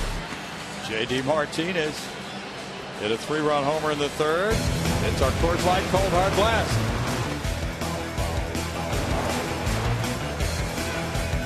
After the Altuve walk, he delivered the 3-run blast. These are the ones I like when the Cold Hard Blast is with our team. Been here before when it was the other team that we used the Cold Hard Blast. 2 3-run homers in one game would be a story. Oh, they'll be writing folk songs about him if he keeps this up.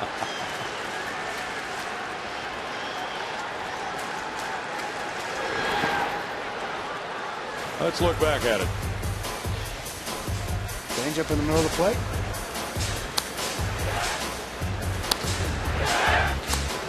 Down, but not down enough, and stayed on the plate as opposed to a good one that kind of drifts away from the right-handed hitter. JD's got a good approach. He likes to go towards the middle of the field with his stuff. You know, that's what you do when you get a breaking ball in the middle of the plate. You pull it, but if you're thinking up the middle, that's what happens. You stay through it and able to do those kind of things. Boy. 1 ball, 1 strike. Award-winning gospel artist Marvin Sapp, comedian Marcus Wiley, and Jimmy Wynn taking part in Praise in the Park today. After the game tonight. Is that what today is? Yep. Is Jimmy going to sing? Don't know about that. I'd stick around for that. Yep. Well, Milo might be in there for the comedian. 1 ball, 2 strikes. He could go for that. Whoa. Carlos Lee's on deck.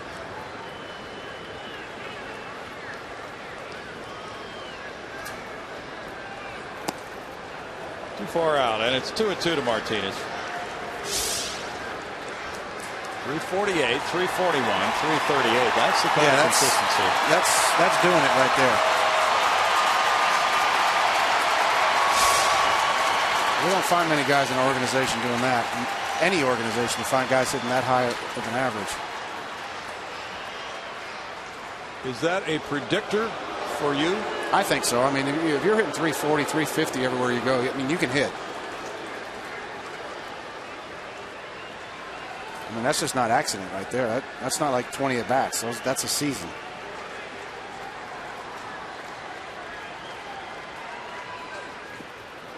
He takes it. It's 3-2. Those are numbers that you just don't lose sight of. Yeah, and when you're hitting for that high of an average, it's not like you're just beating up on the mediocre kids down there in the minor leagues. You got to be hitting the good pitchers too. Yeah, I agree 100%. Runners will move on the 3-2 pitch with 2 outs.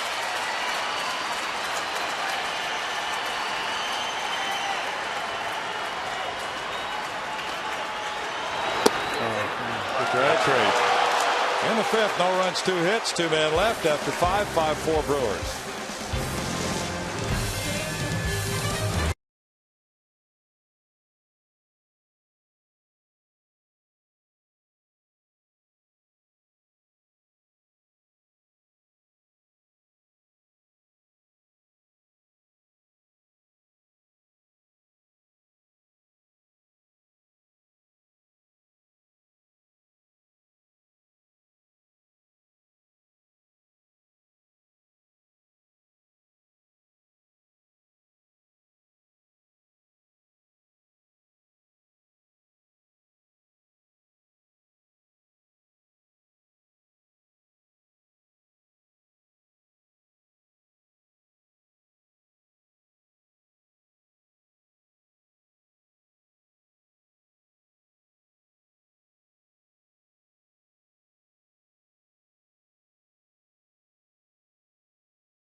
Narvison, the fielder. Fielder short sailed a little bit.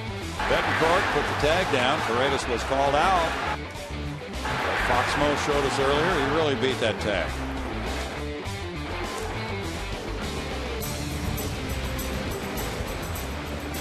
That was in the 4th inning. Now here in inning number 6, it's Myers delivering, and it's strike 1 to Hart. Hart's 1 for 3, led off the game with a single and came around on the 3-run fielder home run. He's been swinging a red hot bat lately.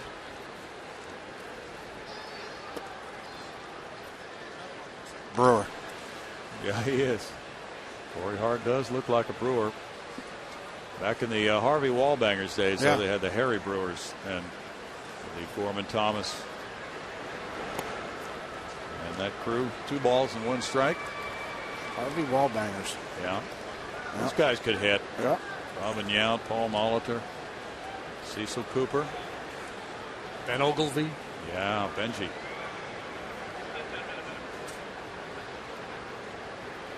Where's Coop at right now? I think he's still here. There's a line shot to left field. Martinez. Yikes. Ball really ripped. Take a look at that one again on the end of the glove. That looked like that ball. That looked like a little snow cone right there. Sure He's playing it off like he saw it. Yeah. A little bit of an issue with the lights. You see that a lot on those line drives to left. Oh, he got that one. It's fine. It's on him in a flash. Oh, there it was. There it is. Traveled the whole length of his glove from the heel all the way to the end. Roger Morgan. Yeah, Coop lives out in Katy. Yeah. And haven't heard of him getting back involved. Yeah, I was with just the wondering if he baseball got team. back in baseball at all. Haven't heard about it if he has. Good man. Yes. Coop's listening. What's up, Coop?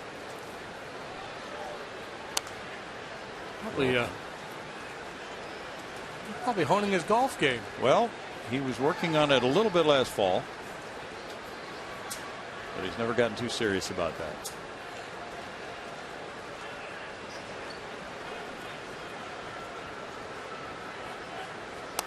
He was one tremendous hitter. You guys well known. Came up with the Red Sox. That's when I knew him. Young buck watching the Red Sox play. You bet.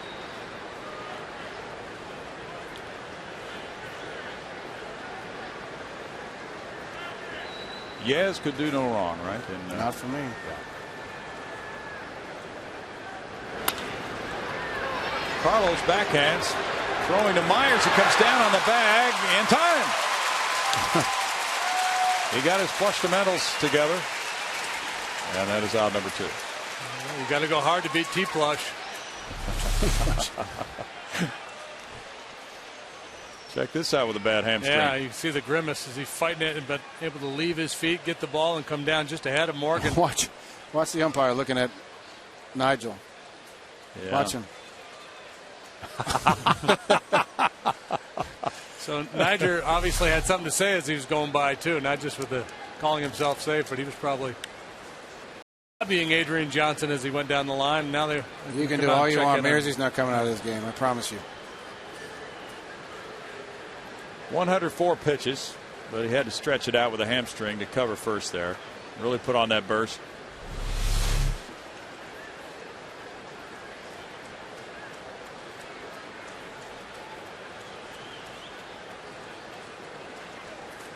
What is it? T-Plush? T-Plush, yeah, it's his alter ego. Does anybody know where that came from? No. We'd like to hear that story.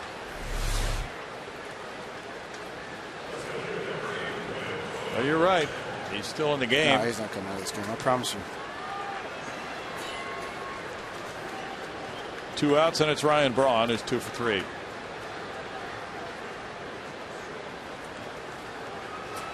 Myers making his 24th start of the year.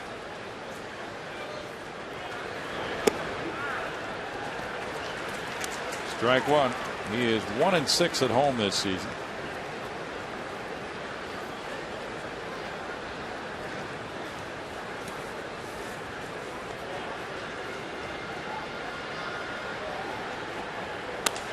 Line shot, caught. No.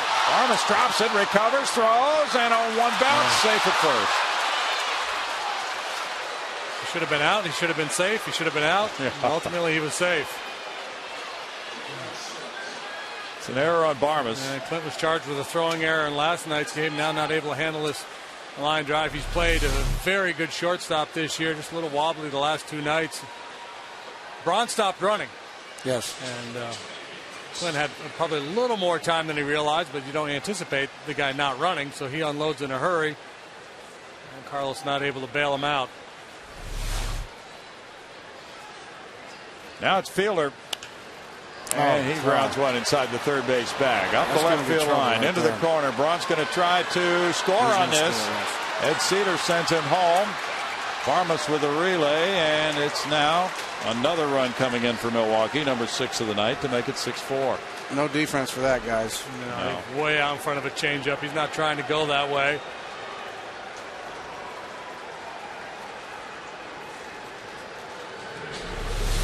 This ball right off the end of the bat.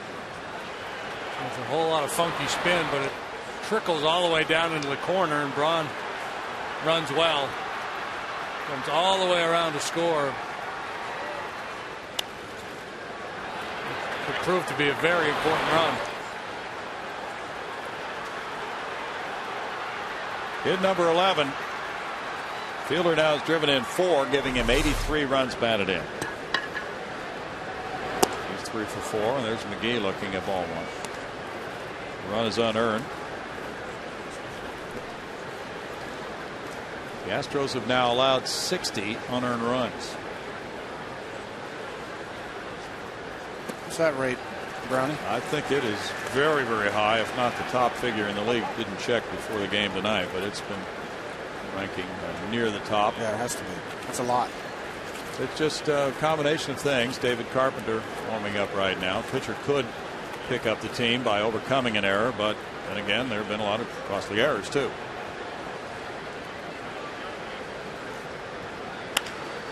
Bouncer up the middle. Barmes heads over, gets it, spins, low throw to Lee. Lee does hang on for the out at first. 1 run, 1 hit, 1 error, 1 left. Middle of the 6th inning, 6-4 Milwaukee.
For a limited time, get Jack's really big chicken sandwich for $3.99 plus tax at participating restaurants. And by Gullo Automotive, treating you like family.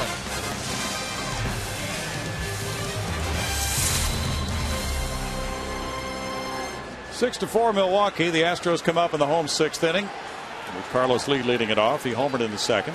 He's 1 for 2. Strike 1 for Chris Narveson, shooting for win number 8 of the season. Infield shifted around again, as was the case earlier for Carlos. And Ron Renicky, he shifts more than any other manager in the league.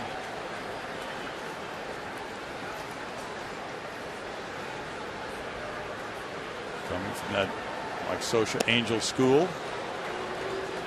Similar philosophy that Joe Madden uses in Tampa. Jerry Narron there is the bench coach. Former Rangers manager. Pop up. Betancourt calling.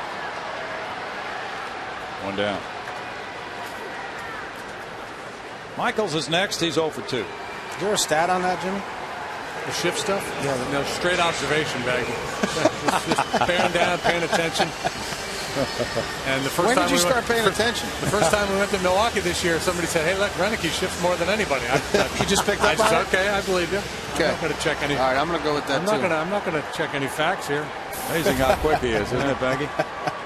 Somebody tells me something like that, I'm all over it. I'm in. You get some fried chicken in the food room over here, and somebody said he shifts more than anybody in the league. All right, let's go with it. Good. Let's check to Michaels. That's why you know when you're the best. Yeah. Pick up anything. Yep. Just absorb all that knowledge. Yes.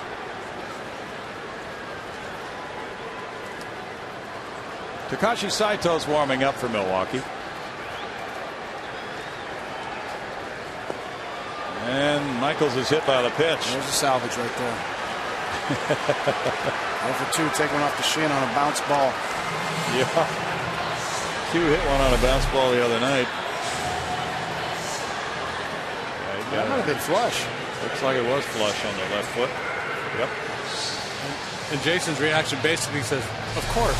Yes. Of course I just got drilled in the foot." Yes. The way things are going.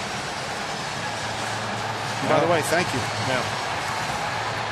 First hit batsman all year for Narveson with Saito warming up. And it's David Carpenter warming for Houston. 83 pitches for Narveson and a visit to the mound coming up. Narveson went 6 2/3 on Sunday against the Astros in Milwaukee. That's it, huh? That is it. Call to the bullpen presented by Verizon Wireless. Saito coming in. Back in a moment.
Brewers by a pair. Saturday, August 20th is Los Astros night presented by Goya here at Minute Maid Park. And the celebration will begin with a pregame street fest. First 10,000 fans will receive a Los Astros jersey t-shirt. That's courtesy of Goya Foods. Visit astros.com/Los Astros for tickets. Who's here? Who's here that night? We'll check. 20th. Giants. Ooh, boy. Good night at the ballpark. Yeah. You might catch Lincecum. Takashi Saito is 2-1, 3.09 his ERA. But Jimmy Paredes in the batter's box, turning around to hit left-handed. He is 0 for 1 with a walk. Saito missed a chunk of time due to injury. It's fastball, slider, curveball for the righty. Paredes takes a look at it. It's strike one. And BARMES on deck. Wasn't he with the closer with the Dodgers at one point? He was. Absolutely. Now 41 years old. 41. Yep. He was with Atlanta last year, primarily a setup man with them. Signed on last December with the Brewers as a free agent. Fielder goes for the force play and no return throw. 2 outs.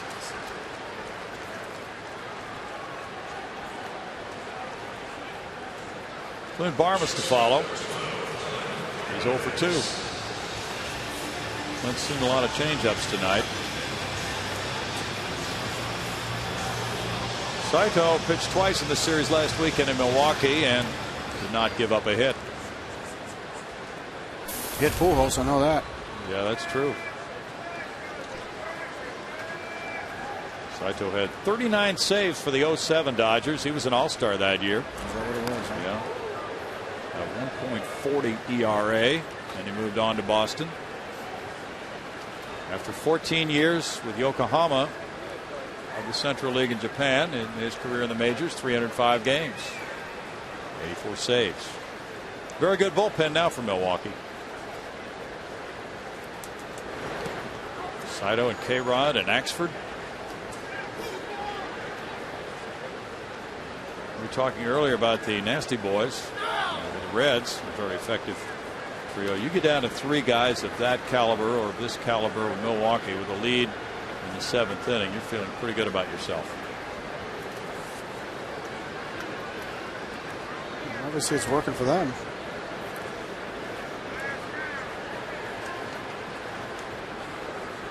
Lidge, Dotel, and Wagner here. Yeah, a lot of that bullpen was amazing back then. It was. Yeah. It really was. Serious firepower. It was hard to put any kind of hits together. Well, they didn't know who they wanted to face. It was like 97, 98, and 100.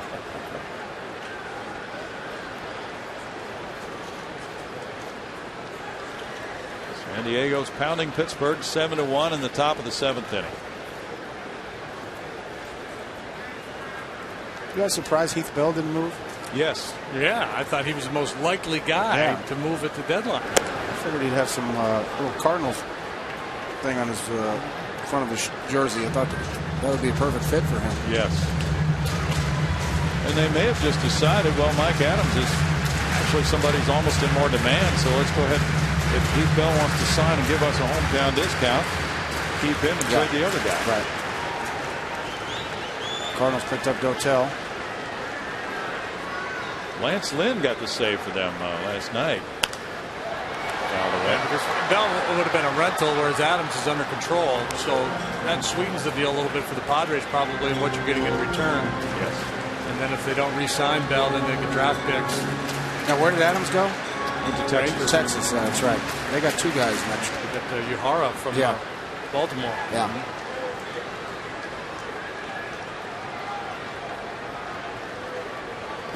No one's not messing around over there. It is not. This one, Jimmy, right there. Good base runner right there. Paredes took off on that pitch in the dirt and advanced on the wild pitch to second. He's got some tools, boy. He's strong and he's fast.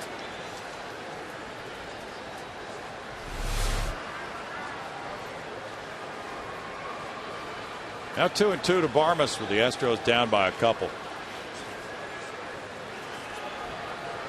Colby Rasmus is homered for Toronto. 1-0 Toronto at Baltimore after 4.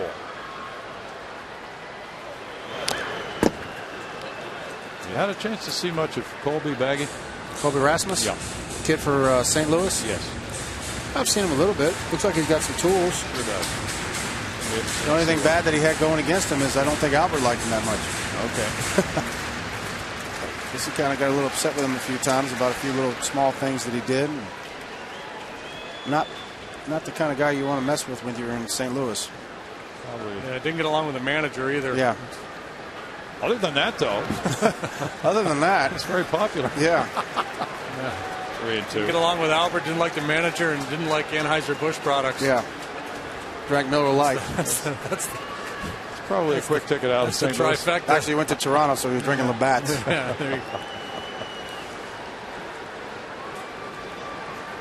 3-2 to BARMES with Quintero on deck.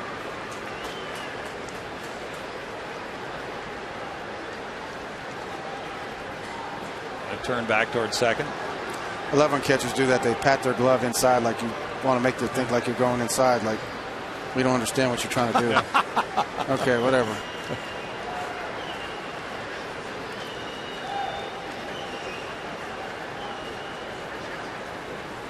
Oh, that's hit to left center field. Nigel Morgan on the run, and Morgan back on the warning track.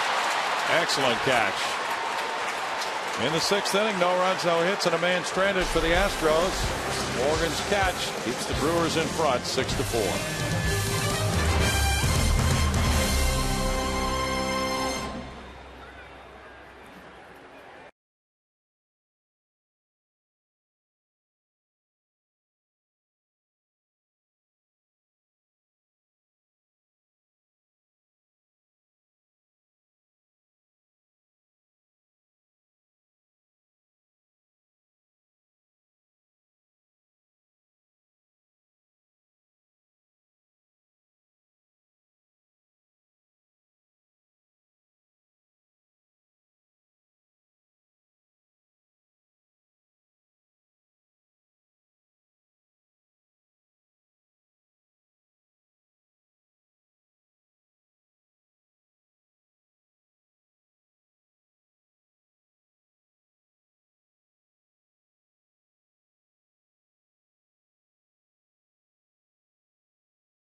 Our Game Connect through Twitter. Here's one of the questions we just received. I believe it will take about 3 or 4 seasons to get these kids up to contention readiness. What do you think? That's Doc Stiefer.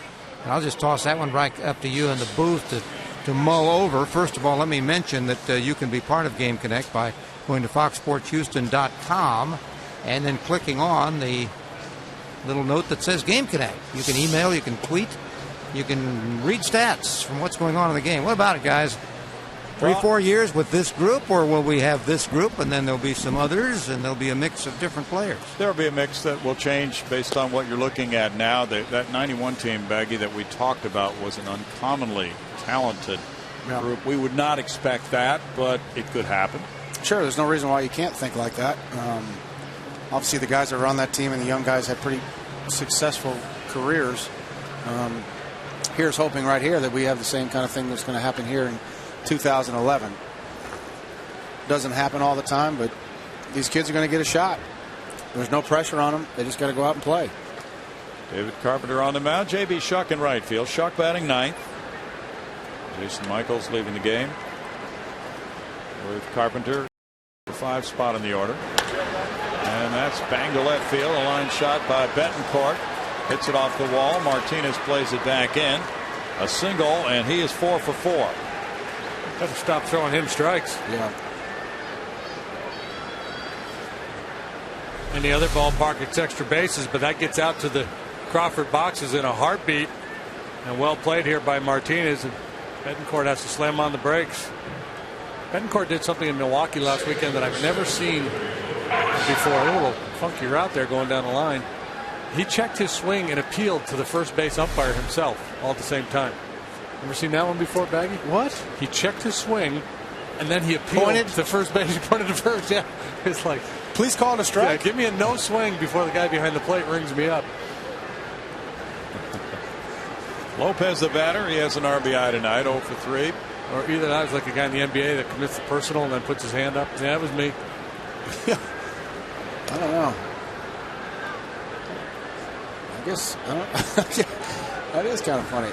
Although I did see one thing like that too when Clarkie was giving flips to Hunter Pence in the Pence, and Hunter Pence flips in the cage, and Hunter called timeout. Called timeout, yeah. Yeah, we've never seen that before either.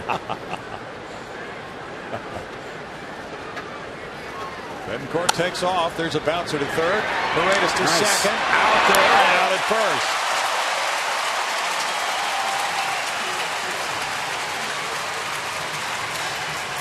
Altuve, the middleman. How about that? No time to think on a play like that with the base runner moving.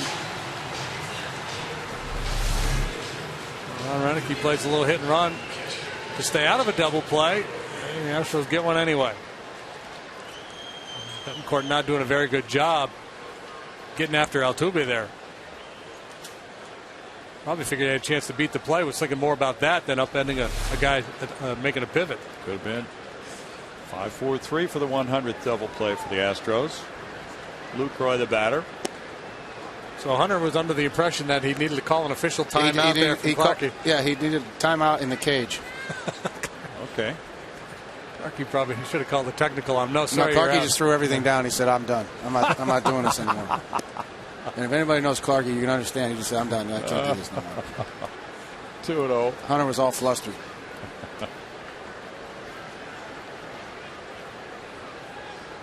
Clarkie's watching J.D. Martinez now on left. Yeah, he's trying to move him around, probably messing with him more than anything else.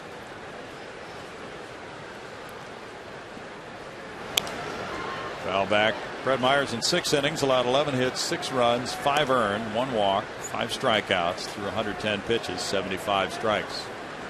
When do you get your number to get down from 67 to like 7? Or I obviously can't use 7. No. But some other number. I guess you have to have like a full year in the big leagues or something like that. Good question. I'll have to ask Dennis Laborio. Yeah. Well, especially, a young guy like Dave Carpenter. Carpenter's a kind of a humble kid. He's not going to pop off. There may be other guys that could be here for a couple of weeks and would go in and say, "Can I get a new number?" He's not that kind of guy. Right. But the problem is, though, is a lot of these guys like to go out and get like medallions that have their numbers on them. So if you get like 67, you're kind of locked in a corner right there. Okay. Well, hold off on the medallion. Yeah, exactly. Get a house and the number 67 around you. Next thing you know, you're in the minor leagues or traded. 2-out walk. Puts Lucroy on. Now the pitcher's spot. And a pinch hitter.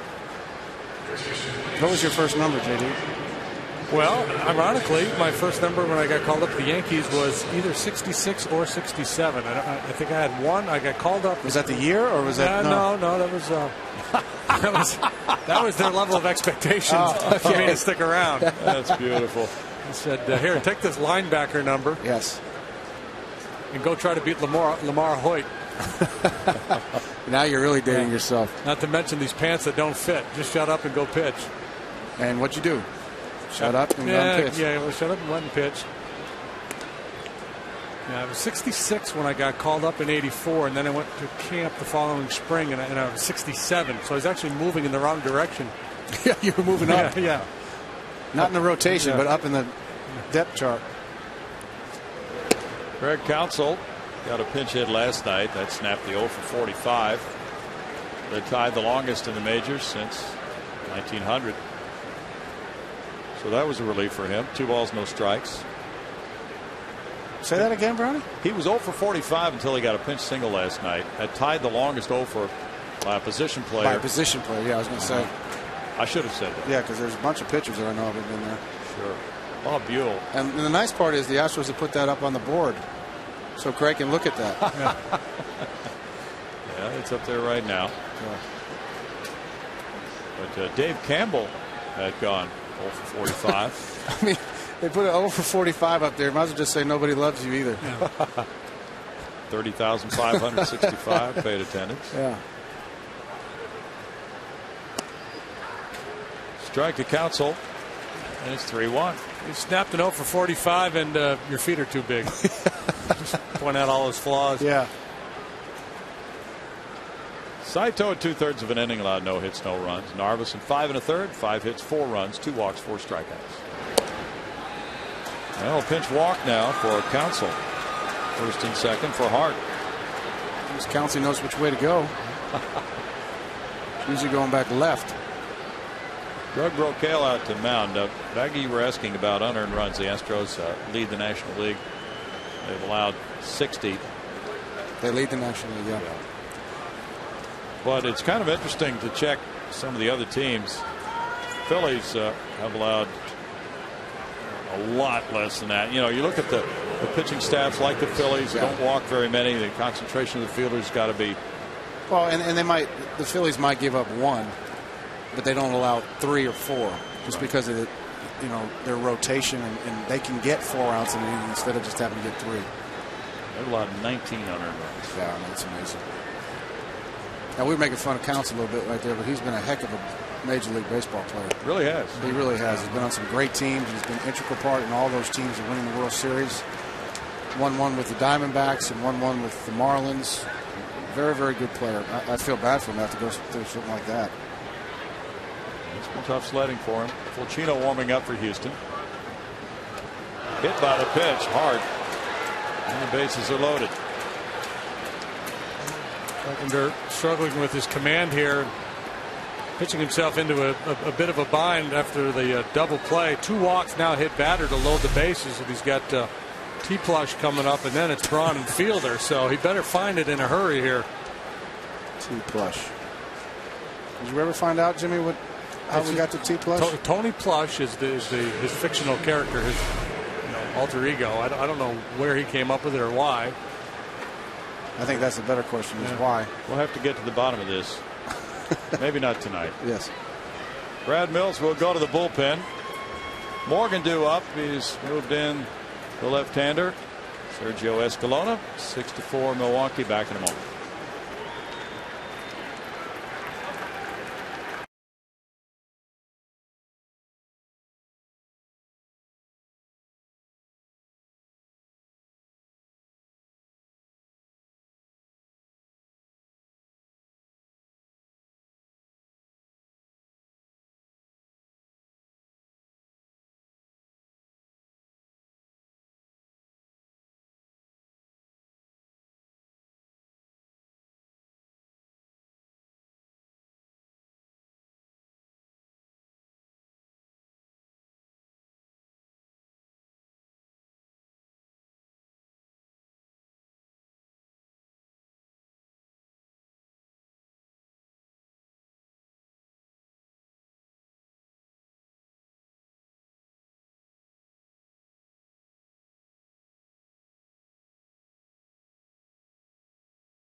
Inning, including a Fielder 3-run homer. And Fielder is 3 for 3 for the Brewers. He's driven in 4. Martinez, JD, had a 3-run homer for the Astros in the 3rd. That closed the gap to 5-4 Milwaukee. Betancourt is 4 for 4 with an RBI for the Brewers. And the Brewers now are threatening to put even more distance between themselves and the Astros. It's 6-4 Milwaukee. Bases are loaded with 2 outs here in the 7th inning. And it's a lefty-on-lefty matchup for Sergio Escalona, JD. Yeah, huge confrontation here. You see Escalona holding left-handed hitters to a 170 batting average. Morgan 250 this year against southpaws, 8 out of 32. He's reversing a trend of the last 3 years. He's hitting just a .194 against southpaws. A little bit better this year. A little more playing time too, huh? Probably. Yeah. 1-1. Yeah, maybe his alter egos. Yeah, maybe just hitting for him. I'm not Niger, I'm Tony right now. Yeah, T-Plush, whatever. That was kind of funny, though, to be honest with you. Fly ball hangs up into right center field. Jason Bourgeois calling. In the 7th inning, it's no runs a hit. 3 men stranded for Milwaukee and a 6-4 lead for the Brewers.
Back at Minute Maid Park, it's 6-4. Milwaukee leading Houston. Fans enjoying their 7th inning stretch. Former Astro LUCROY Hawkins is taking his warm-up tosses. He comes in as pitcher number 3 with Craig Counsell staying in to play second base. Felipe Lopez leaving after going 0 for 4 with an RBI. And Hawkins will go into Lopez's number 7 spot in the order. Earlier this season, he was on the disabled list. He's come off with an ERA of 1.83, JD. Yeah, pretty solid work for LUCROY. He's had a nice long career. Boy, he and Saito's 41, holds hot. 38. Came up as a starting pitcher for the Twins back in about 1995 or so. Morphed into a very solid relief pitcher, and he can still throw pretty hard. Quintero to lead it off. Great guy, too. Yes, he is. Yeah. Stand up. Pretty evening out there. It's 6-4, 12 hits to 5 in favor of the Brewers. He is a stand-up guy. Hawk. Yeah. Pretty evening out there, Brownie, but it's only about 450,000 degrees out there. That's true. A lot prettier in here. Sure is. Quintero is 1 for 2. Scored a run. Hawk lives in Frisco, Texas. That rolls out to second. Counsell. 1 out.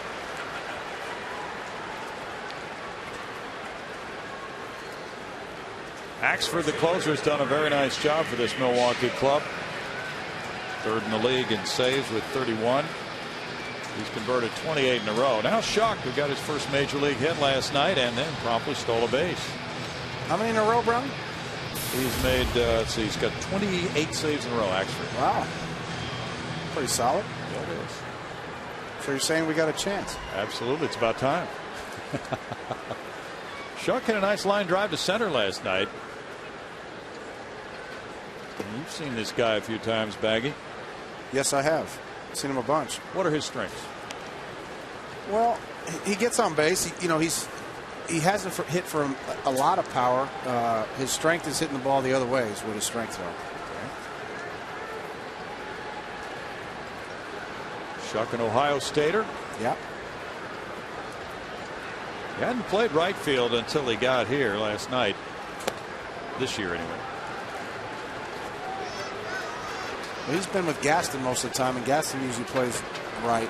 Okay. So he usually plays left, a little bit of center. But he's also been with Steele, too, down there in the minor league. So they kind of all came up together. Yeah, that brings up a point. We had that question earlier on Twitter about the young Astros. You see the career path of J.B. Schuck, and you talk about the other 2 guys who have been with him as they've moved up. But ultimately, players usually separate themselves from each other for various reasons. And now he takes a walk. So that gives the Astros a good base runner for Jason Bourgeois. But all 3 of those guys have been thought of as prospects. You know, you go back to A-ball, a lot of players are thought of as prospects.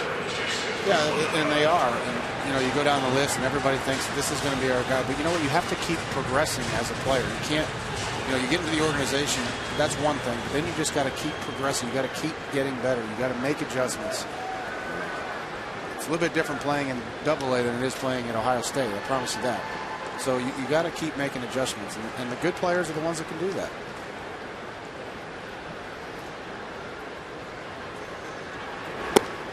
Bourgeois, former Brewer, Hawk, a former Astro, and it's 1-0.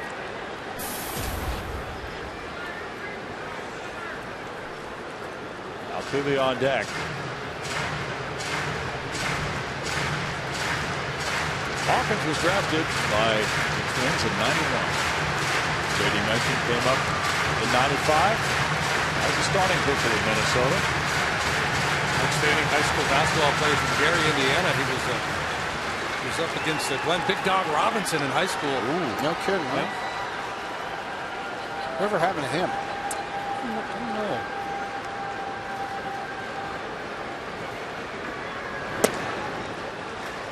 It's 2-0. Hawkins, after getting Quintero on the first pitch, now struggling to throw strikes. He's 16-84 in his major league career. 28 saves back in '01 with the Twins. Astros got him in '08 from the Yankees.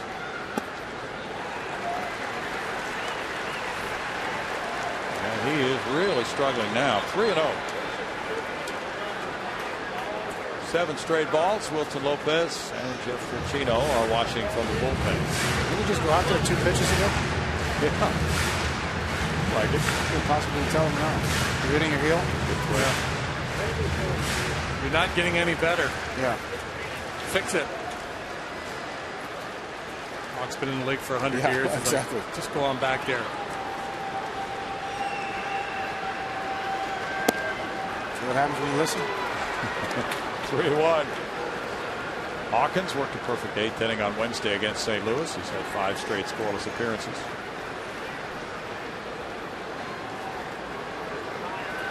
And right shoulder surgery last year. He missed the first 18 games this year.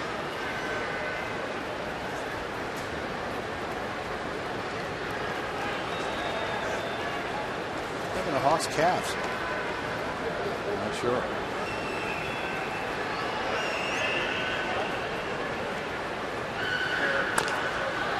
One hopper to third. McGee double clutching. Oh, they call him out. Millsy, you can get him right now. Yep, there's his chance. This is your chance right now, buddy. Not coming out. He had to reset and then rush his throw and bang, bang over there first. That might have been an all-time record if he would have went out and not got thrown out of the game and yelled at every umpire.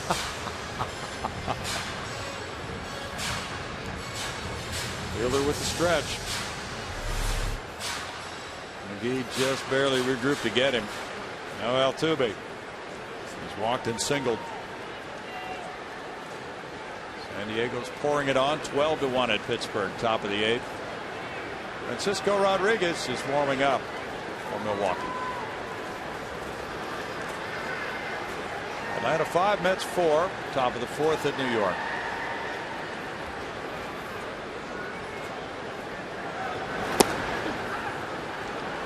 Strike to Altuve.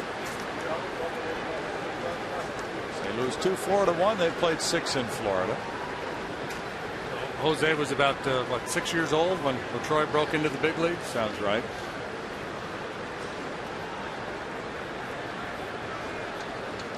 Is that right? Yeah, he was about 21, and Hawk is broke into 95.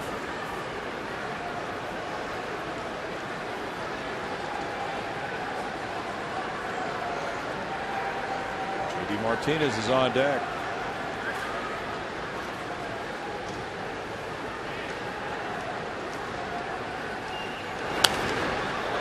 Out of the way. They're both 2 strikes. LUCROY will test your concentration a little bit because he's very deliberate. Takes a lot of time between pitches. Well, Baggy, Joe Morgan was roughly Altuve's size. And he walked a ton. But it has to be in the guy's nature. Just because he's small doesn't mean he has to walk. You can't. And he's very aggressive, which I like. I like his aggressiveness. You know, he's only 21 too, so that might come.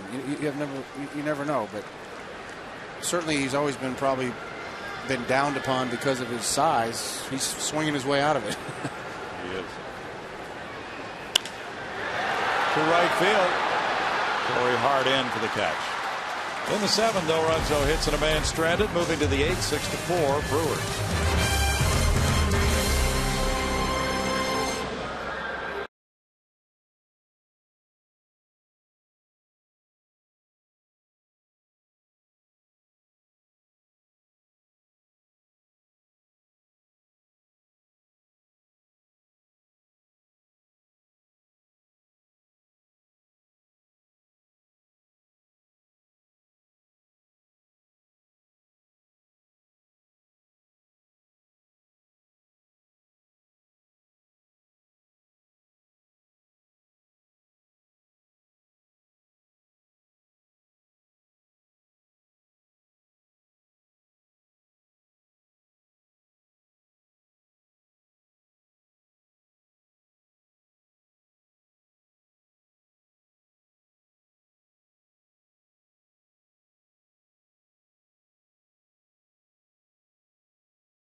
before 5 hitters due up. And the Astros have pitcher number 4 of the night on the mound. Just returning today from Oklahoma City, Jeff Fulcino, where his ERA was 0.73. Big guy went down there, got his act together, pitched pretty well, and has earned a return trip to the big leagues. He left his beard there at Oklahoma City. As long as he didn't leave his fastball, it seems to be okay. I would imagine that beard went pretty quick after he got sent down. Enough of this. This ain't working. Yep. Fulcino is up against that test of the 8th inning here with the 3 hitters he's going to be facing. Braun is 2 for 4. He has scored 2 runs tonight. Yeah, how about that? Welcome back to the big leagues. There you go, buddy. Braun is 0 for 8 against Fulcino. Fastball, slider, split finger pitch, unless things have changed for Jeff. I doubt that they have. David Carpenter in 2/3 of an inning allowed 1 hit, no runs, with 2 walks, a hit batsman, and no strikeouts. It's a Houdini act there. Yep. Thanks to Sergio Escalona getting Morgan. Bouncer Fulcino. What a cat. Big cat. Fulci. 1 down. That's that Yukon quickness. Yeah. That's what happened to Connecticut boys.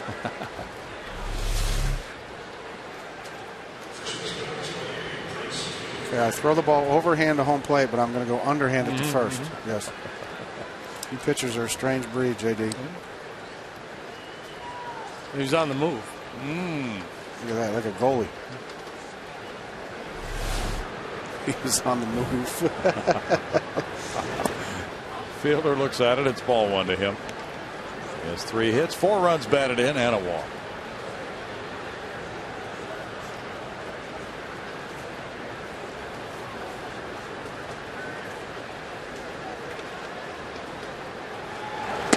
Altuve's out in right field. Still fairly early on here, but I imagine the Brewers are keeping a close watch on the Cardinals games these days. It's still 2-1 St. Louis.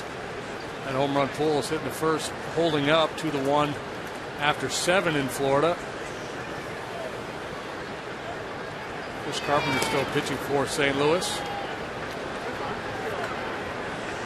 3 balls, no strikes. Colorado's pounding Washington 9-2 after 4. Astros have not retired Fielder tonight. Home run single, walk double. Sitting 3-0 right here. Be careful. Fielder takes the walk. Number 4 for Astros pitchers tonight. Go with a hit batter, and now it's McGee batting. McGee 0 for 4. Boston beat the Yankees. Yeah, I was just going to say, your Red Sox thumped the Yankees tonight, Baggy. Beat Sabathia. Did they really? Yeah, that's a story. Lackey's like 5-0 his last 5 starts, isn't it? Don't know about that, but he's 10-8 for the year with a 6.14 ERA. Hello, run support. Ball 1 to McGee. Ellsbury hit his 19th. Boston. He's having a heck of a year. He really is. Got a couple game-winning hits here in the last week. Teixeira, number 32 for the Pinstripers. Strike, and it's a 1-ball, 1-strike count. That is going to be an interesting race between those two again this year. Yeah. You have a favorite in that? My favorite's always the Red Sox. It's not the Astros. It's going to be the Red Sox. They're in a dead heat right now atop the AL East. Fly ball to center. Bourgeois backing. Fielder going back to tag at first, and he will just draw the throw and then retreat. The throw's a very good one. 2 outs.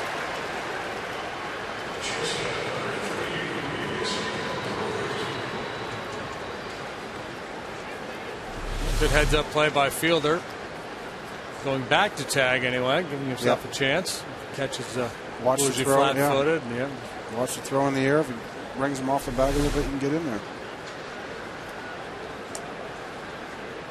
Rafael Unieski Betancourt is 4 for 4 and rolls that one off his thumbs out to third base. Paredes takes care of out number 3, and in the 8th inning, it's no runs, no hits, and a man left. 6-4 Brewers.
Follow the Astros with the MLB.com @Bat11 app for your iPhone, iPad, Android, or BlackBerry. Get live audio, pitch-by-pitch tracking, video highlights, and more. To get it, text @BAT to 31826 or visit Astros.com for details. Bill Brown, Jim DeShays, and Jeff Bagwell in the booth.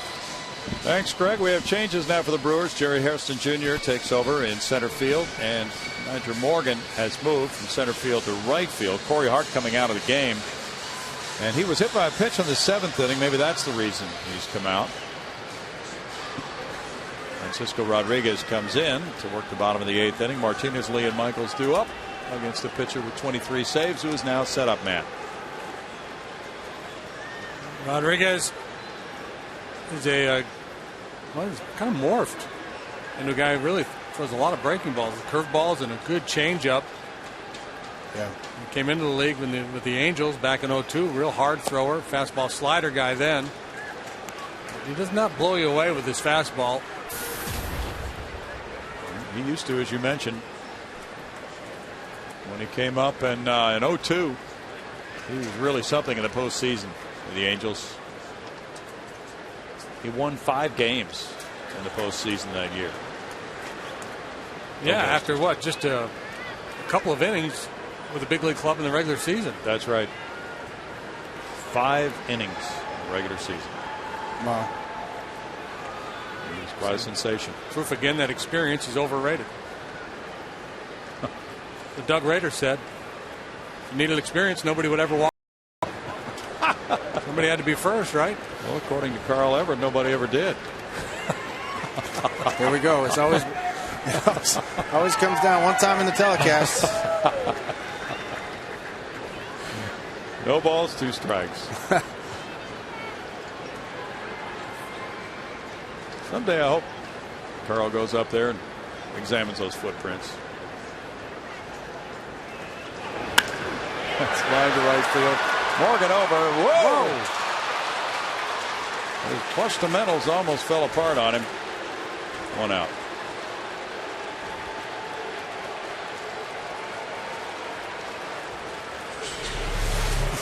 This guy. I get the feeling you're watching arena football or something. It's a whole different world.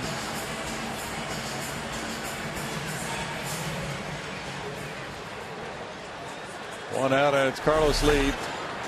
He homered in the 2nd inning. He's 1 for 3. K-Rod now 29 years old. That's all he is 29? 29.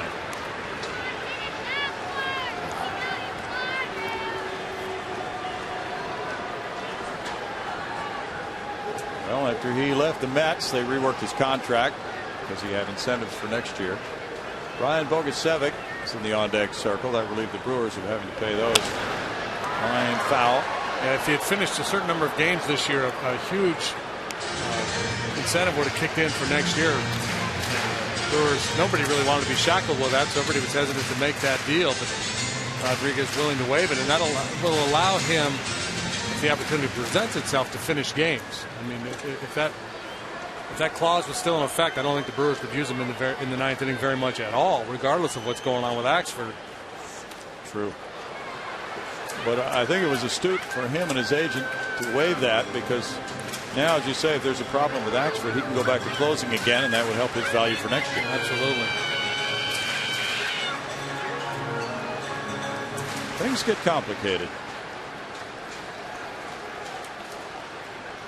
But a chance for him to join a contender. Pitch again in the postseason. Foul back. When he threw against the Astros, JD, on Sunday in Milwaukee, he just really didn't have everything working. Well, again, I think he's a guy right now at this stage of his career. He's got that good changeup, and he's got a bit of a violent delivery, and I don't think his command is all that good. He just finds a way to get out of jams. But to me, if I'm Ron Renicky, my quote-unquote nervous factor with this guy out there in the 8th or 9th inning would be fairly high. Get you to swing and miss at that breaking ball, but if you're patient, I think you can work walks and work favorable counts against him. Strikeout for out number 2. Now Bogusevic, the pinch hitter.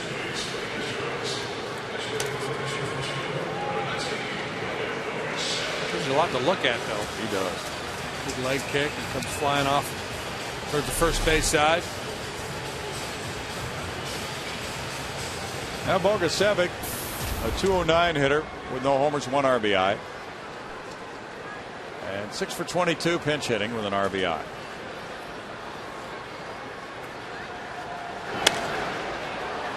That's in the air, and McGee gives chase, but that's out of play for him. K-Rod got a blown save, but got a win on Sunday against the Astros in Milwaukee. Gave up a single, he had a walk, wild pitch, 3 stolen bases. Nice play. It looked like the one JD caught earlier in the game.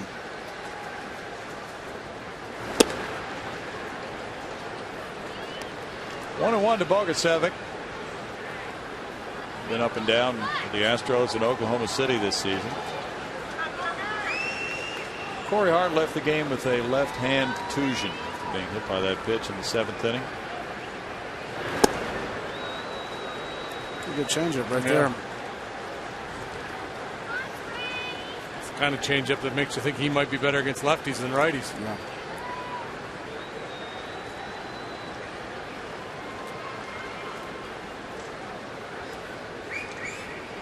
Jimmy Paredes on deck. Still 1-2. Bogusevic. Astros trailing by 2 in the 8th.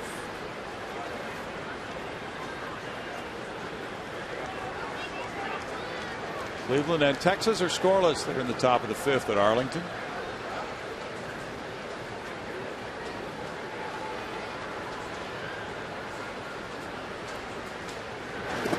Bogusevic started, and the appeal went to third. He checked the swing.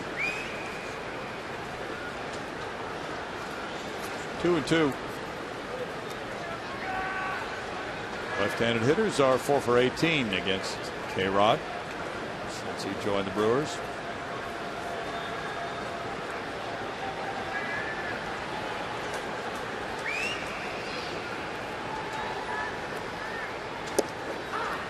That strike 3 call, and that ends the 8th inning. 6-4 Brewers moving to the 9th.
Insurance Group. For a money-saving car insurance quote, call 1-800-PROGRESSIVE today. Now look who's back on the mound for the Astros, Brownie. We haven't seen him for a while. We welcome back Jeff Fulcino a few minutes ago, and now it's Wesley Wright also returning from Oklahoma City along with Jeff Fulcino today. With Jay Happ headed in that direction to the Red Hawks, and Mario Del Rosario to the disabled list. Wright is 2-1 at AAA with a 2.29 ERA. He was with the Astros for 3 days earlier, but did not pitch. Solid work for him. AAA level this year. holding opponents to a 207 average. And you may recall the plan was to go down there and try to become a side armor to be better suited to neutralize left-handed hitters, kind of become a lefty specialist, but that wasn't going so well for him, so he scuttled that, went back to his conventional delivery. We should look at a profile in his career. Astros got him in 07, Rule 5 draft pick from the Dodgers, all of 2008 spent in an Astro uniform, and then up and down a bunch since then. Now as he comes back, he works the 9th inning, and it's Jerry Hairston Jr. batting. Hairston up for the first time in the game, taking strike one. He got the start last night and went 1 for 5 against the lefty Jay Happ. He was in the lineup. 265, 4 homers, 24 driven in. He was with the Nationals and got traded to Milwaukee.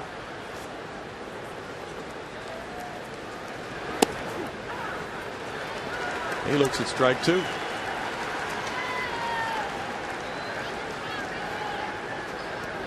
Wesley Wright came up in July, the 18th through the 20th, when Matt Downs was on paternity leave.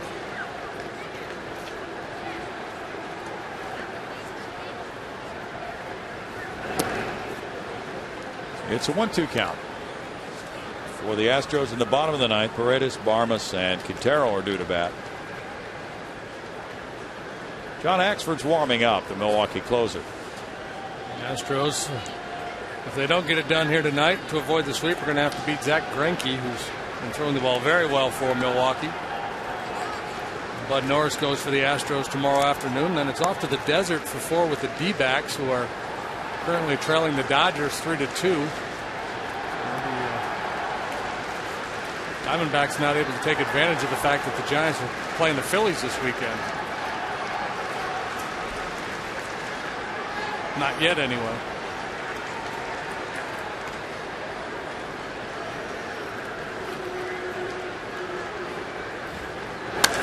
Bouncer shortstop, 2 hopper, Barmes. 1 out.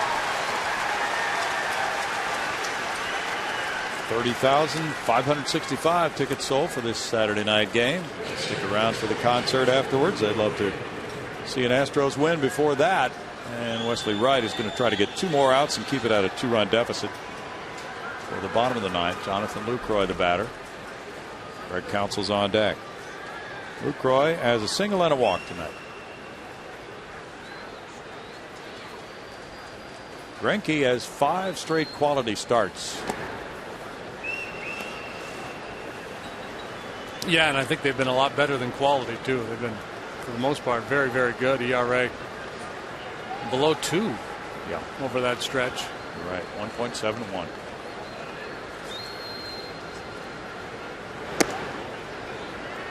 Two-0 for Wesley Wright, coming from the Dodgers, as you may have noticed earlier, native of Montgomery, Alabama. Last year in 14 games, he was 1-2 for Houston and had Round Rock the rest of the time. Made 71 appearances with the Astros as a rookie in 08.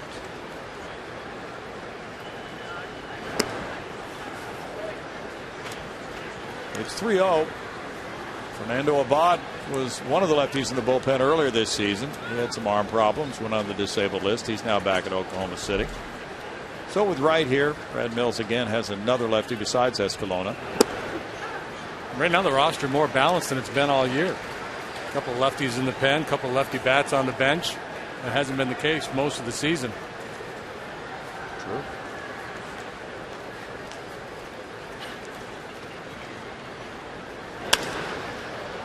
Fouled away, and it's 3-2 now to Lucroy. I mean, I guess it doesn't matter which hand you throw with or which side of the plate you swing from. It's all about performance, but you know, in a perfect world, the manager would like to have options when you play the matchup game.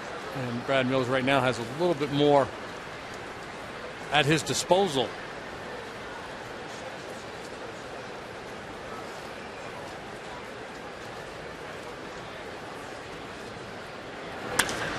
To right field. Bogasevic, or Shuck rather, backing, and that's at the wall and gone. Opposite field home run by Lucroy, and that makes it a 3-run Brewer lead, 7-4, as Lucroy goes deep for the 8th time this year.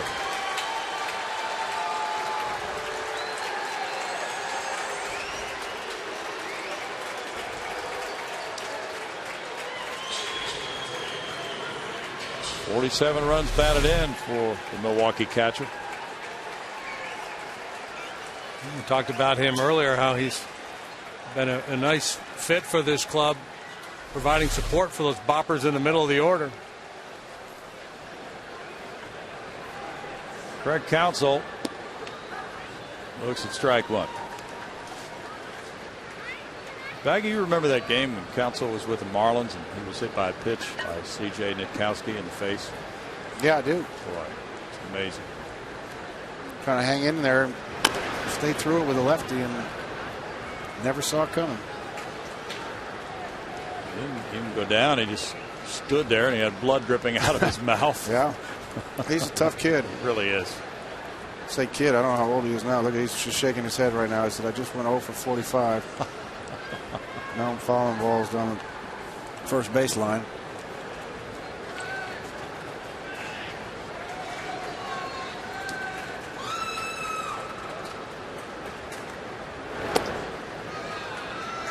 Counsell will turn 41 later this month. Is that what it is?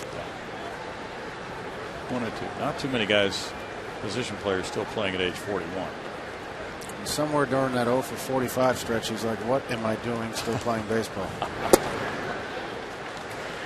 Down on strikes, 2 outs. And he's a great example of what we talked earlier about how you see guys at the A-ball level and you project great things for them. I'm guessing when Craig was an A-ball, nobody thought he was going to be a big leaguer at the age of 41. Right. They might have said, hey, he might be able to scratch and claw and get his way up to the big leagues for a little bit, but it's it's all about making adjustments and learning to find your niche.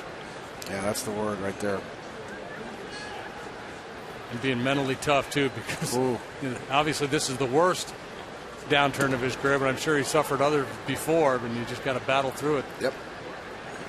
Josh Wilson is the pinch hitter for K-Rod. 267, 2 homers, 4 runs batted in. The game will give you plenty of opportunities to quit it if you're inclined. I mean, there'll be many nights where you'll be staring at that ceiling going, what the heck am I doing? Kind of like golf. Yep. Yeah, you hear those stories of the guys throwing the clubs in the lake? Oh, yeah. 2 balls, no strikes to Wilson. Usually you hear it at the minor league level. The guy will snap, he'll finally get the side out or something and just peel his uniform off, take the jersey off, and I'm done. I'm out of here. I'm finishing on a high note. See you later. Take me back, real world. Yeah, then they go back and figure out I got to go back to the real world.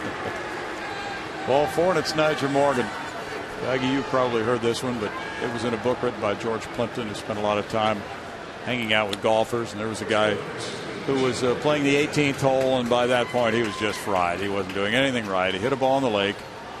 He threw his bag in the middle of the lake and stormed off, went to the parking lot. The people on the veranda sipping the Arnold Palmers were just watching the other players play 18. About 15 minutes later, came marching back out, went into the lake, fished down there, got his bag out, unzipped the ball compartment, got his car keys out, threw the bag back in the lake, and stormed off. Yeah.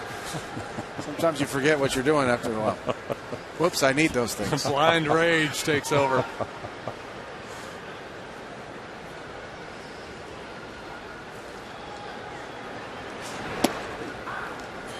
Strike, and it's a 1 ball, 1 strike count. Nigel Morgan.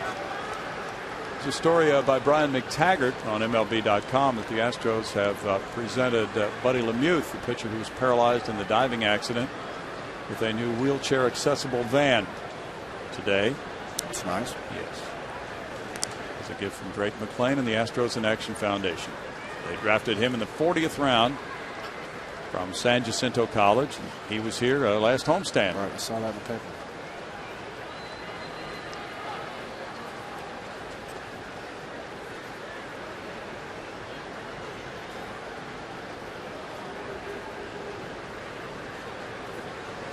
Runner takes off. Foul ball. 1-2 to Morgan.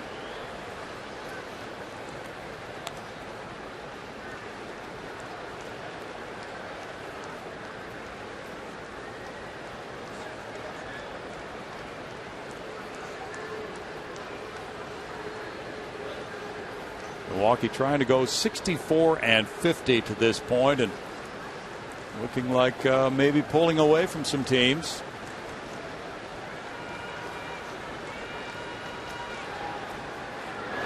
Runner going again, foul back again. Still 1-2. What's his nickname again? T Plush? T Plush. Plush. Plush. T Plush.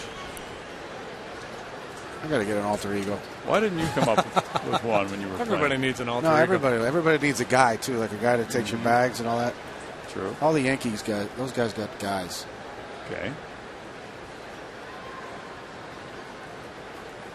They all have an entourage. Yeah, you got to have somebody. Easy, Carlos. Hurt yourself over there, big boy. Who was the pitcher that you worked with that kept you the loosest on pickoff throws, baggy over to first? The loosest? Yeah, as far as throws like that off the bag. The guy that worried me the most was Randy Johnson. Oh, yeah. Because he threw it 150 miles an hour over there. He didn't have a slow one.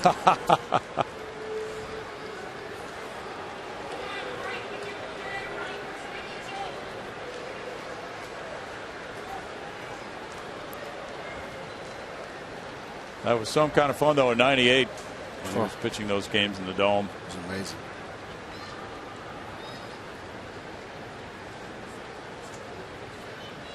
Yeah, the unit's becoming quite the pitch man. Yeah, how about that? They're doing the Just for Men thing with Clyde. And is he trying to be something different and develop a personality or what? He might. It's not too late. Beard is whack. Still time.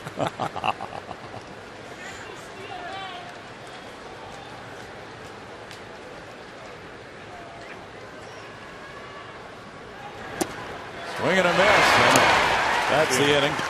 And in the ninth, the home run by LUCROY gives the Brewers a 3-run lead. So it'll be a safe situation for Axford, 7-4.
The save opportunity here.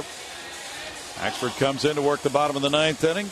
Chris Narvison's 8th win of the year is on the line as the angular right-hander, 28 years old, from Canada, is 31 of 33 in saves, JD. Yeah, and he does throw really hard, averaging around 95 miles an hour with his fastball. Also has good breaking stuff to go along with it. 31 saves, good for a tie for third in all of Major League Baseball. Averaging better than 11 strikeouts per 9 innings. Actually down just a little bit his strikeout rate from last year. From Ontario, Canada, pitched collegiately at Canisius College in Buffalo, New What's the nickname, the Bisons? Canisius are the, I should know this. There might be the Griffins. Griffins? Golden Griffins. That's a good one. Jimmy Paredes leads it off, bottom of the ninth inning. He's 0 for 2 with a walk. Then Barmes and Quintero are due to bat. And there's strike one to Paredes. Axford last pitched on Wednesday against St. Louis. His last 8 appearances, he has not given up a run. 8 innings. It's 1-1. 28 straight saves have been converted by Axford. His blown saves came on March 31st at Cincinnati and April 18th at Philadelphia. Originally drafted by the Reds, but they didn't sign him. They saw him pitch once in college after drafting him and said they passed on him. Braun with a catch, 1 out. Really? Yeah, one pitch in the summer league. Punched out 19 guys in a 7-inning game, and the Yankees Passed signed on him. Yeah, the Yankees signed him. Well, the Reds didn't see that one. He did that later on in the summer, and the Yankees signed him as a free agent. That was in 06. And then Milwaukee picked him up in 08 as a free agent. Wow. Somebody missed the boat on that one. Clint Barmes is 0 for 3. Axford took over. Trevor Hoffman was on the club, you'll recall. Who's that guy? Yeah. Oh, he's got 600 saves. That's got to be a little intimidating if yeah. Trevor Hoffman's on the club, and the club wants you to be the closer, not him. Especially with that tan he has, too. No balls, 2 strikes for Axford. Trevor's just not a Milwaukee guy. He needs to be on the West Coast. Southern California. Yeah, he's true, that's yeah. who he is. That's for sure.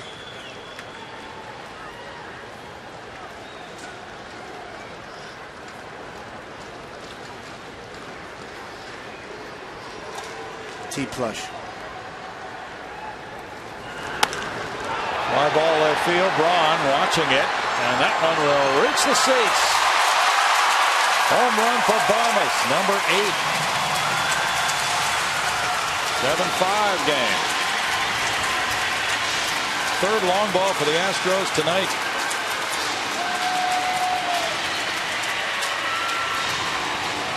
Well, Barmes put a jolt in it last time up. Hit it out there by the Brewer bullpen. T-Flush was able to run it down, taking away extra bases. So this time he hits it where no one can get it, except for a lucky fan as he gets the hands pulled in and the barrel out in front of that inside heater. Well, the Astros have out-homered the Brewers tonight, 3-2. And if Quintero batting with Shock on deck. Quintero takes strike 1. He is 1 for 3.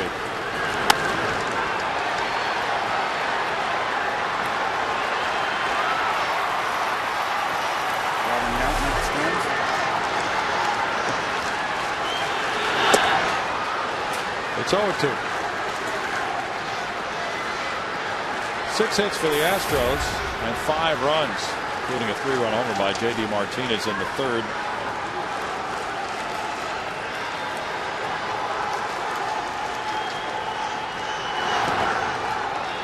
It's 1-2.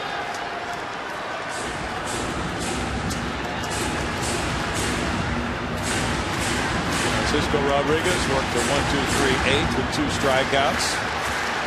Brewers bullpen had not allowed a hit before the home run by Barmes.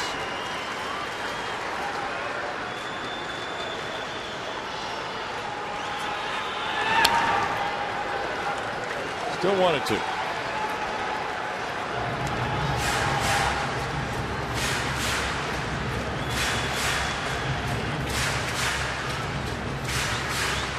St. Louis 2, Florida 1, bottom of the 8th inning in Florida.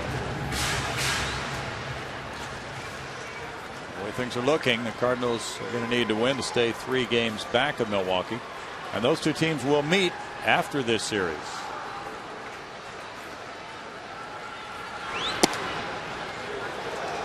It's 2-2.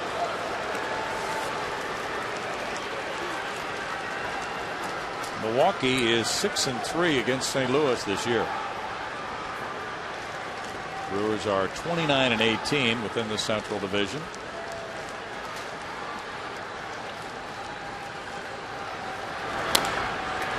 Foul ball. 2 balls, 2 strikes. 12 pitches for Axford so far. starter Narveson went 5 1/3, giving up 4 runs.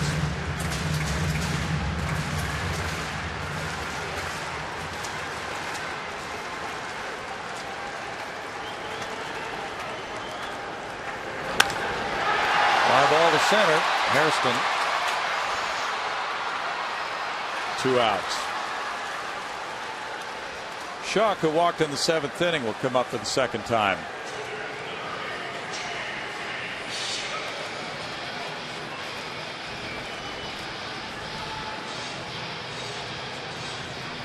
Blueprint of blast. That's all we need. That's all you need. Who came up with that phrase anyway? I don't know. Ty Cobb, probably. Let's go with that. Yeah. Sam Crawford. I don't know if when Ty Cobb they had a bloop and a blast. It's kind of like bloop and a bloop. Yeah. Ball 1.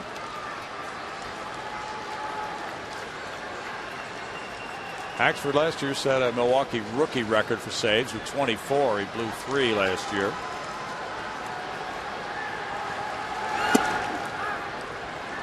It's 1-1.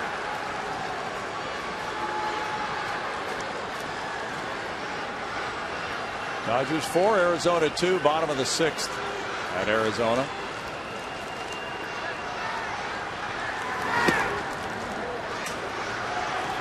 Two balls and strike. Well, Shuck would fit into that bloop and blast.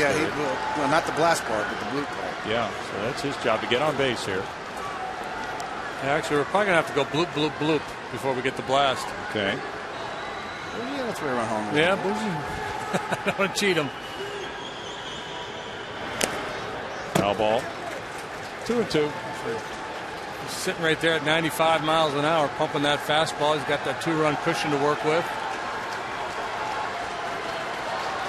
Well, Mike Barnett, we were talking about Shuck tonight. Baggy, he might be one of those guys who does not have to play a whole lot in order to contribute. He's got a pretty selective approach. And he doesn't try and do too much up there. Right. That's a shot off his heel. Axford scrambles, fires, and throws it away.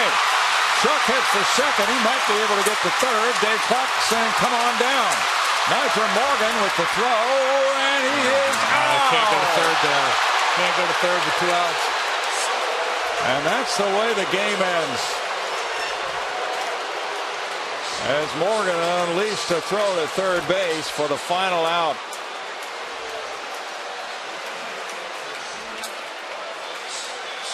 So the Brewers, on this long throw from Morgan to McGee, get Shuck at third. It'll be a single, E1, and then a base running mistake trying to go to third base with 2 outs, down 2. Dave Clark mad at himself that he was the one who told Shuck to come to third.